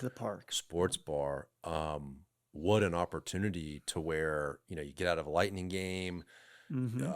Is it Poorhouse or Yard House? I think it's Yard House. Yeah, it's right packed. We'll get on the trolley and we'll go up to Gasworx, right? That's the idea. That's right. I would assume. That's totally right. You hop off the trolley and there you are in Gasworx. So the trolley, we're very thoughtful on the trolley ride. When you're looking at that trolley riding by, we want all the businesses that you look in to be beautiful. So you're enticed to hop off. Hop off there, or maybe it's the next time you ride, or maybe it's the next time you come to Ybor. It's those spaces. Thinking about it in that way, public transportation. I'm using public transportation. How can the streetscape itself, how can the businesses themselves entice me enough to hop off the streetcar, to hop off the public transportation and enjoy the particular neighborhood? I mean, that's a really interesting thought. Landscape, density and depth, materials of the building. When you look into the window. Because who wants to get off the trolley on Channel Side Drive where it's just parking lots surrounding you, right? Like the public stop. Those parking lots are the worst. Didn't they change the name of that? It's not Publix. It went from Greenwise to Publix. Oh, it's the public stop. Yeah. Oh, I know what you're talking about. The public stop in the Channel streetcar District. stop. Yeah. There's like two stops where you're kind of, it's like. It's not enticing. Yeah, it's not enticing. It's interesting that was an that interesting you've thought of zoning. And look, at some point there should be towers on the east of that along the channel where it's currently the port. But I'll leave that for another episode. But no, and I've mentioned to you, I own several properties in the Channel District. I have my offices in the Victory Building. There's things that zoning in Tampa 20-something years ago, 30-something years ago, it's very thoughtful. It wasn't a lack of effort. This is just figuring out how to become a city, and how to go from that kind of city to this kind of city in 2025. But the thought that goes in, how discerning that we're being on the businesses that are off that trolley is huge. Huge. Because you're going to look out, you're going to see those materials, you're going to look in the space. How about Boulon? How many times have you been riding by, looked in Boulon, you see the energy, you see those very expensive buildings. Everybody does. Such a pretty establishment. You don't even want to necessarily go out or engage or not, but you look at it, you feel that energy. Yes. Think about it. Very good job, very good execution. They recognized that space, and the Pearl were on the trolley. Okay, they had the Sparkmans flowing out. They knew what they were doing when they're building that brand. And they all spent a lot of money. We've studied some of those comps, how much they spent on those restaurant build outs and what that looks like and what those sales numbers are. They're doing very well. And, I'll joke doubling potential pro formas like that. Doubling their pro forma. That's probably a little bit of a lean in, but it gives you an idea of how well they're doing, which is a lot of things. It's a testament to just how good of a job they did with the finishes, with the placemaking, with the feel to get in and out of that place. Um, that street, the Water Street itself, is gorgeous. Oh yeah. Ton of investment. Oh yeah. Very thoughtful, very well done. And it shows. The other thing that shows, though, is how well those businesses are doing. Tampa needs more stuff of that caliber. It shows you a level of demand. You know what's interesting about the demand of that neighborhood, Water Street, is that it didn't exist before. And you kind of wonder, like, where was everyone going and spending that kind of money and getting that level of service and experience in Tampa? I asked Vinnick about that on the podcast, and he's like, Tampa hadn't experienced excellence before. Right. And so him creating that and their whole team creating that, look at the level of demand. It just shows you we've got some path ahead of us. We've got a long way to go. They created a new market is one way to think about it. They better captured existing, and then a lot of people are moving in. I remember when I had rental properties 10, 15 years ago, there were not New York driver's license on the applications. Now there are, right? So and California, right? And Toronto, growing Texas. up here, I literally knew, I think like one family from New York, no one from California. One kid moved from Seattle, and they like, this kid's from Mars, like he's from so far away you don't even. I mean, it was like in Florida in the late '90s and early 2000s on this coast. Now the East Coast is different. East Coast has a lot more people from the West Coast of the country and people from the Northeast of this country. But on our Gulf Coast here, it was a little bit of like a podunky Midwestern vibe, like flip flop. You know what I mean? Yeah. And before a development like Water Street, I don't think it was expressed to that level. And so I don't think it's really a surprise they're doing that well. I think that the fact that you have a place like Boulogne and the Pearl in that Water Street area to go to, I mean, we could go there right now. It's probably packed, people outside walking around, enjoying it. Delivered a product the market needs, and we believe this product is something that the market needs. So on the northwest side of the E3 block at Gasworx, this sports bar, right, to be expected would be big glass. You can see the energy on the interior. Maybe you can even see the bar, see the screens, right? So it's replicating that same experience when you're riding the trolley through Water Street. Like, holy shit, let's get off at this stop. Look at the energy. Yes, and you can still be thoughtful on the materials and the finishes and the brand. There can be sports bars that are 100% sports and a lot of color in all sports bars, or there's a few concepts we're working on. I mentioned the Hall and Franklin project earlier, and then like these spaces, there are beautiful buildings that you also want to have that kind of a concept, but make it beautiful, meaning like leather materials, rich mahogany. It's still sports. They say you eat with the eye first. You actually, as a consumer, you're going to look in there and see that. And if you have brass finishes and that wood, it's a lot different. Like Bless Hattricks, I've never gone by there and it hasn't been completely like slammed. But they didn't need to lean in on finishes. They're a traditional sports bar and they've been there forever and they own that market. Now the market's getting more competitive. If you do another product like that, it could work. Tampa has a lot of sports and a lot of people want to eat. Well, they're doing the new concept on Henderson. Yeah. Right. Which I guess you could pull that up, David. But I haven't seen it. But I just make the point of you can do sports bars a lot of different ways. Is all I'm trying to say. And the sports bar that's going to be there is not going to be a traditional sports bar. So say like less like a Buffalo Wild Wings and more like I hate to say like gentleman's pub. So more like a social club. Or early 1900s gentleman's club, again with rich leather seats, mahogany wood. Interesting. That kind of finishes, traditional lights versus sports lights. You'll still have TV and sports paraphernalia, but it could be vintage sports paraphernalia from 70 years ago. A jersey framed in a wooden frame versus just Doug Flutie stapled like up on a the wall. signed like Dallas Cowboys cheerleader poster on the wall type stuff, like a real vintage one though. Picture like going back to the Cowboys, or what about like Green Bay Packers? What was the Vince Lombardi was famous? Why do you keep running the sweep? Because we kept running until they stopped us, and he won those first Super Bowls. Like there's some really neat things that he's signed. Like you get one of those up, as you come. More traditional All-American sports feel versus cheeky like a men's club or a social club, just a little more elevated. Very interesting. And then ice cream. And when you put on here convenience and home goods, like you mentioned, Crate and Barrel has a sort of brand that's more of an urban Yeah. brand. So something like that. The urban CB2. Yeah, look, even Water Street has some of that. Like if you think about non F&B, they have the place where you can get your plants for your house, which is huge because no one wants to drive to Home Depot and Dale Mabry to buy plants if you live upstairs in Water Street. They have like the place to buy wine.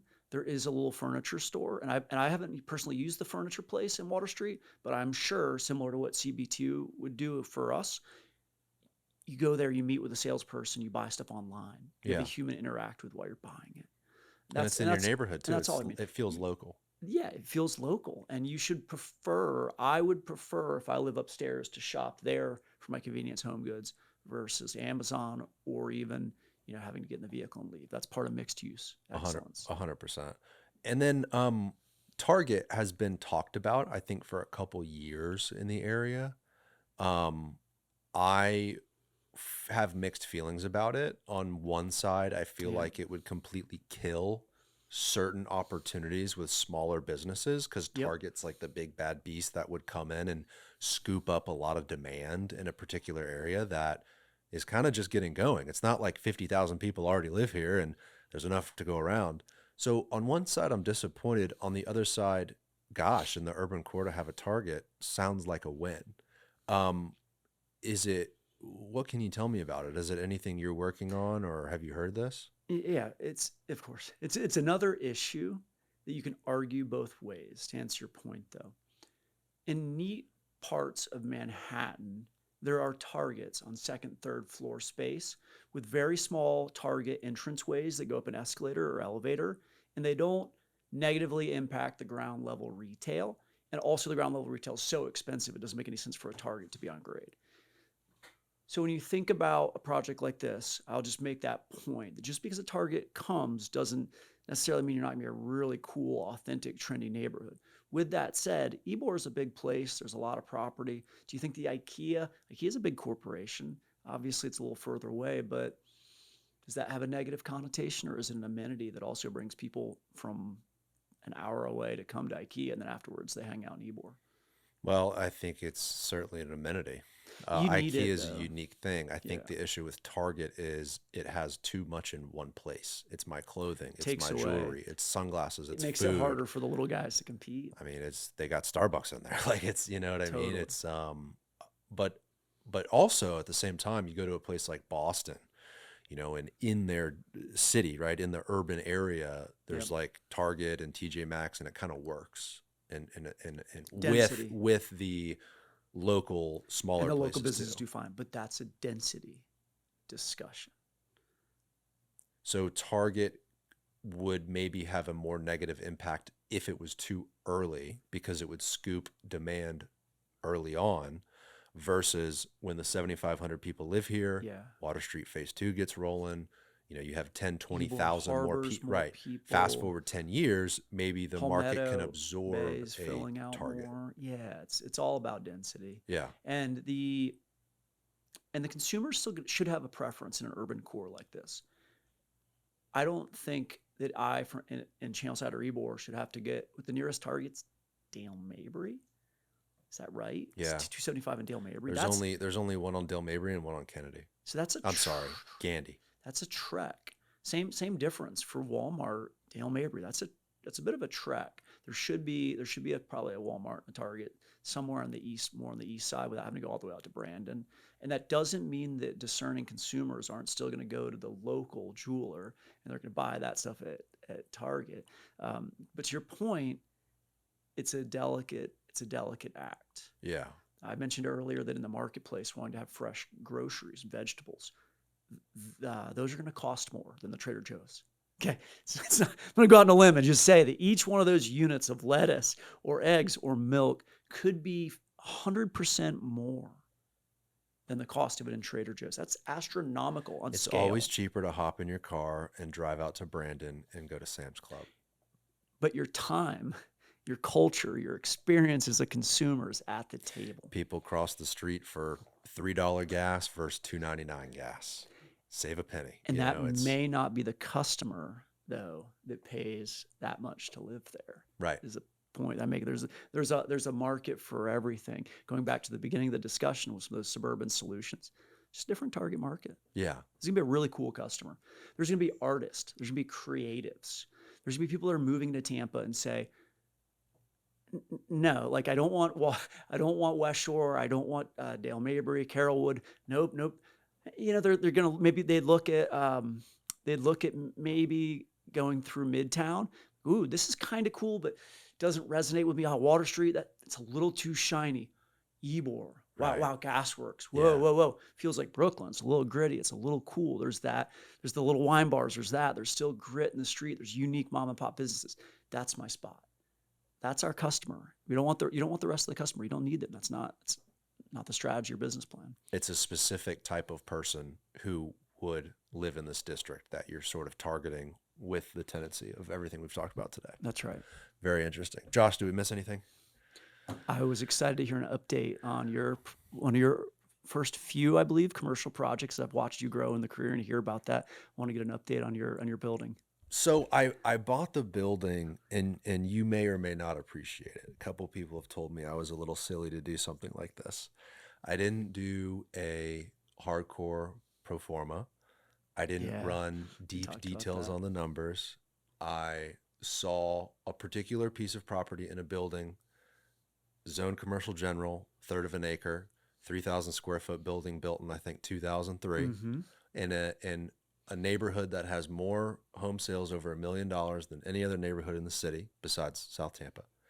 And I thought, I like it. I'm going to go for it. I know it's going to be competitive because it was at a competitive price and for all the reasons I just mentioned. And I made a pretty hard offer with no contingencies. I just had like a 30-day due diligence, right? And then I was like, let's roll. Instincts.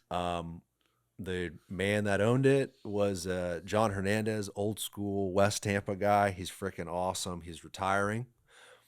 He was in the business 30 years. It was an old laundry plant.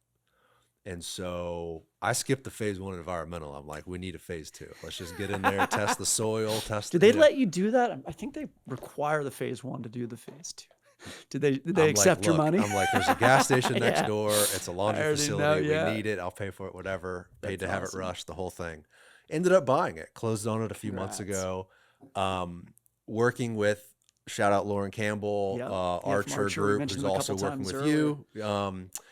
And trying to place a tenant. I'm willing as the landlord to take it pretty far and put up some good money to get the right person in. I think in kind of a weirdly similar way, we've talked about selling a neighborhood and selling a vision. We are sort of having to do the same thing in a neighborhood that doesn't quite have, frankly, any commercial opportunity. David, if you zoom out, but I like your location. I mean, when we first sat down and talked about you're a real estate guy. You're right where you're pushing. That's where you want to buy properties. So do a north-south view. So this is Boulevard and MLK. We're right up the street, maybe a mile or so from Armature. Okay, it's I love the location. On the north side of MLK is Seminole Heights. The southeast quadrant is Tampa Heights. The southwest quadrant is Riverside Heights. We are at the epicenter of the Heights, I didn't know that, about the Heights new construction, like I said, $1.2 million, $1.5 million. Neo Homes does great work. There's some single-family home builders that are building some really cool product that people are loving. Isn't it neat along the MLK court? Like you expect the Columbus. It's still surprising as the old like going back as a Tampanian to see the neat projects in Columbus and now the neat projects MLK. So here's sort of the pushback is, again, the connotations of people that have lived here their whole life. Yeah, they know we will never go north of Kennedy Boulevard, right? That was like always the big And now we'll never go north of Columbus. And now it's Columbus. And you went north of Columbus, and you're going to reap the benefits. And here I am, north of Columbus. You're going to reap the benefits because they're going to say no about that MLK, then they're going to go to Hillsborough, and then they're eventually going to stop saying it.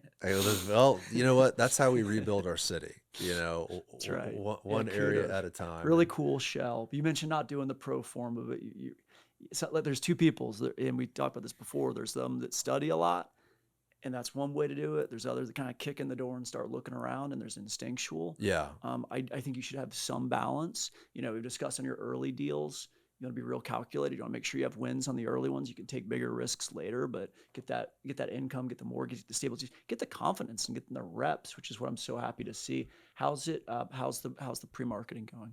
It's going well. My brokers have brought me some good people with great establishments and success, but I'm not excited about what they would bring to the neighborhood. And I feel like if I was going to partner with them, it really wouldn't accomplish what I'm trying to accomplish, which is make this city a better place and really do something for this neighborhood that they want, which from people I've talked to is like food and beverage, cafe, no that frills neighborhood coffee. You mentioned needs. They don't have anything, man. This is a lot of families in here, a lot of people that have lived here for decades too, and they don't have anywhere to walk to. You're paying $1.5 million, $1.2 million for a new construction home. You don't have anywhere to walk to go get coffee. It's a balance though, right? Because you want to be discerning, you want to choose the right tenant, but you also don't want the LLC to have financial issues. You need to hit some returns and pay the mortgage. My first observation is, if you were going to just equate this to our discussion on Gasworx, you should probably buy the building next door. Right. If you're going to hold out and get that cool cafe and find that right operator versus taking the first thing, you should probably try to think about what else can I do in the neighborhood. Well, the other guy beat me to it. The property. Bless America. He bought this thing so quick. I'm on LoopNet 24/7, especially now because I have a newborn at home. So I'm up at late night just on LoopNet feeding the baby, whatever. Yeah. That's how I bought that medical building too. It was like 3 a.m. watching the baby, feeding the baby. I saw it on LoopNet. I immediately underwrote it. That one I was a little more dedicated to. The medical. The one on Highland. Go a little south, David, right here on the corner, this corner on the east side. So the new medical building is going right here on the right. Okay. And then on this corner, David, that corner, that went up for sale, $950,000. I'm like, okay, I'm gonna buy this. I'm gonna get with the seller. I'm gonna try to make this thing work. Under contract within. See, that's commercial because you got the financial services. PD office. He'll probably have to rezone it. The Neo Homes guy bought it, or at least I'm assuming, because he put the sign in the yard on the first day he had it under contract. I don't know the structure. I haven't talked to the broker how solid it is. This will come out in a few weeks. I'm sure it'll close by then. But I'm like, damn it, dude. I wanted to buy tear it down, do townhomes. See, that would be a really cool building for you too, though, because the walkability between that and yours. What my plan was, I'll acquire it, put a lease in there, just office tenant, hold it, figure out my situation, the property I just showed you, and then come down here and do something in the future. Probably tear that down and redevelop it, rezone it to commercial general. The property, zoom out, back up to the map, David. Commercial downstairs, housing up. Well, so what I'm excited about is this parcel originally was going to be townhomes on the northeast side on MLK and Boulevard here, that dirt lot. They just rezoned it to back to commercial general, and now they put it up for sale. I think they want like 1.9, which is pretty aggressive, but we'll see what happends, right? What's the acreage? How much acreage is that? You could probably pull that up on Crexy, maybe it's on. Use that the Landglide app is good too. Or measure it. I think it's like an acre. And what does it look like to you? Try to guess. See if you can guess it. That's tricky without knowing the scale of the buildings. It looks like that's 3,000 square feet. My building on the west side. So 12, 15, 18, 20. I bet it's an acre. It looks like more than an acre. Well, yeah, go a little bit more. 0.88. 8's my lucky number. Maybe I'll try to make a run at it. So you can, there's a lot you can do at MLK to the numbers pencil to go so vertical. They will in the future. But when you start putting residential over parking, you have that concrete slab, you start getting a lot more pricey. Quick. The right thing to do there, and what can actually is economically viable now. Great to have commercial on the ground floor, some structured parking kind of back in the corner, and then some housing over it. Like that's the best and highest, and the best for the neighborhood. But is MLK and Boulevard there yet? It's tricky. Something I haven't seen done in Tampa, but you see it in Chicago, New York, right? Is like some sort of a townhouse build on the south side, and then an individual commercial building that's connected integrated in some way on the street corner there. And that's a neat way. No parking garage. Yeah. Come around back for parking. Put the townhomes and the commercial to the street. Mm-hmm. You could also do live work, where downstairs is retail and you live above, and you come down to run your CPA shop, your architect, your law office, Maybe what I'm describing shop. is not enough units because it's the seller wants $2 million. I mean, how do you make that work? That's exactly the challenge. Once a seller sets that bar, there's only so much you can pay to make profit. Remember, your hard cost, your soft cost are relatively fixed. What the market is for an architect is within a range. What it costs to build per foot for stick build or block builds within a range. Your land cost is really your biggest variable. And so if you know that your future rents or your future sales price on condos is what that is, your land price is where it has to go. So the only other variable you can change is density and entitlements. So, or how low of a return you'll take. Some people are taking break-even deals these days and low cash flow. Used to be able to develop anything should be in the teens, upper teens, returns. Now people are doing skinnier deals just to get stuff done or to place capital. A lot of investors now just need to put capital in a home. And it's a little bit different. Or to rebuild a city, and change a neighborhood and have a greater vision, right? And there's some generational thinking there as well. Yeah, because my strategy is to hold it. I want to build a portfolio for myself and my family. I think it's a good strategy to make some wealth in this damn country. Things are so expensive. I think money's important, and real estate is sort of my game. It's what I've done. I've done commercial for a year and a half. I own 4 buildings now in Tampa. Congrats. But this one is tricky because I think in order for me to spend the money I'm going to spend on the building doesn't have air conditioning, no windows, right? There's a long road for me to get to a point where a tenant can start their build out. And it seems like in the market right now, tenants really want things from the landlord. It seems like we're in a market where the tenant is almost expecting a landlord to put some skin in the game. You're seeing that on all deals. Yeah, the TI allowance. And so where I'm at is like, the numbers are going to be very expensive for me to get in a tenant. And I think we've whittled it down to, we started off with maybe I could do 2 units in here and we did those numbers. And where we're at now is it needs to be a single tenant, food and beverage, cafe. Yeah. Maybe you get an alcohol permit and, you nothing late night, close it. Like a Willows or something like that, right? Very cool vibe. And that's kind of what we've whittled it down to. So you got to put the money in and then you have to study the credit. And all credit is a fancy way of saying the probability of being paid back over a time frame. It's all credit really means. Think about credit report, think about bond ratings, you can think about financial analysis, tax returns. There's a bunch of different ways to underwrite credit. You can underwrite credit by how do I feel about this person? Is he a winner? Is he honest? Is he that? All that's tied into it. So you will likely have to cut some additional dollars into that. And when you do, just how do I feel about the credit? Probability to get paid back. Then you look at that 5-10 year cash flow. And if the numbers don't hit exactly where they want, it's okay.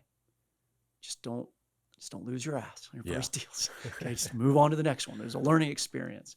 Let me throw this curveball in the mix. Yep. I have a vision for what this could be, and I think I know what it needs to be. There used to be a place across the street called Hutto's, and it was like a market kind of thing, and people would go there and get their flowers and stuff like that. I think really you could do a neighborhood market with a cafe component. You want to create your own? I think so. That's the other way to be a real estate developer, is to start your own businesses within your properties. Am I fucking crazy? Yeah, but it's okay. Okay. Sometimes you have to be. Yeah. Yeah. It's very intimidating. It's the most intimidating. It's higher risk. It's higher risk. It's going from real estate investment to that and startup risk to that, and combining it into all into one. Still got to develop the property. However, I could give you a dozen stories right now of people that have done it successfully and created wealth. I have a building in Fort Lauderdale that I was buying for a small business, and I realized that of the loan, the $3 million loan and the 40,000 square foot, it's 32,000 square foot building in Fort Lauderdale. The guarantee's on me. So I eventually told the guy, and put the tenant in, I want to invest in your business. Okay, why? Well, I want to have access to your financials. I want to be the CFO. I want to make sure that you don't go out because that mortgage payment needs to be made. So I can give you stories of that. I can give you stories of surgery centers that were started by bringing together doctors, management companies just to build a medical office building, restaurants. I mean, they happen all across the line. That building on Hall and Franklin, we like the building a lot, but we created the business to go into it. It's doubling down. Certainly doubling down. Is that pretty common in the real estate development world where the real estate itself has an opportunity that the business is like complementary? Like it's such a mixed world, I feel. Common's tricky. I wouldn't use the word common. I'd say it is a feasible strategy. And I would say that whether it's right for you or not is the hard analysis. And it comes down to opportunity cost, which most in life and business are about what do you give up in exchange to do this? If you elect to start your own business there, for example, right now this could have been 20% of your time. And that means you have 80% of your time for other projects. If you start your own business, is that 50% of your time to run that business, 60, 70% of your time? Do you give up another development, or do you give up another brokerage deal? Or do you give up growing your podcast into LA in order to run that business? There's no right or wrong answer. Just think about it in that context. What is my return on time? Yeah, I've thought about it quite a bit over the last just couple weeks, and I've realized that it's a huge commitment. But I think it would be huge for you to do it and succeed at it. Feel that win. I figured it out of principle. I've made it happen, because the next time you do it, you're going to feel that much better about it. On the flip side, you just have to make sure that you underwrite your downside risk. How much more money are you putting in? What percentage of your overall portfolio is it? Is there any way that that's negative outcome could financially impact your other businesses, investments, this, that? And just make sure you isolate it. Use partners smart. Yeah. Bring in one partner. You can bring in no partners. You can bring in a bunch of smaller partners. The time that you spend there and the structure and who you do business with. It should be the parting thought. It's all about who you do business with. If you are going to partner, who is that partner, right? That's the big question. How much capital do you need? What do you estimate? Do you have a budget? I'm not gonna ask you what you would do, but I want to ask you forget my own concept, from the real estate for redeveloping this laundry facility into a cafe or whatever it would be. Yeah. Is there a time frame that I should look at? Like, okay, if I can't find a tenant by November, I'm going to do it myself. Or like, how long should it take to curate this is a pioneer tenant. Like, I'm recognizing, and my broker and I have talked, like, this is a pioneer situation where I've bought something. I believe in the neighborhood. Yes, the demographics are good. Yes, the growth trajectory is there, but this ain't comparable to something, down a little further south. Yeah. And I know that. Waiting is a waste of money. I recognize that it takes time. You've actually helped me today in my head, because you've talked about the sales process of these leases is years long. These conversations and talking about the neighborhood. And it's not a waste of money. It's an investment. It's an investment in your belief and strategy. But sometimes you have to bifurcate doing something that you're passionate about and you want to achieve with what's good business. And with where you're at in your career, I just want you to be thoughtful that you're going to have other at-bats. This is not going to be the last time that you can make an impact on that neighborhood or Tampa or the business as a whole. So just make sure that you don't lean in too much. Yeah. Bees get degrees. Every rep you're going to get stronger. Lauren's going to kill me if I tell you. Take it. Put your own restaurant in there. I would say that you could form an entity, though. Figure out what your budget is, your total cost. Figure out what your pro forma is, and raise X amount of $100,000-$200,000 shares. If you're an accredited investor, you could probably raise some money on this show. Now that I'm thinking through this thing with you, but you have to make sure that your feasibility study is right and the business plan is right. Well, I think you're exactly right. I love what I bought. I think it's a great buy.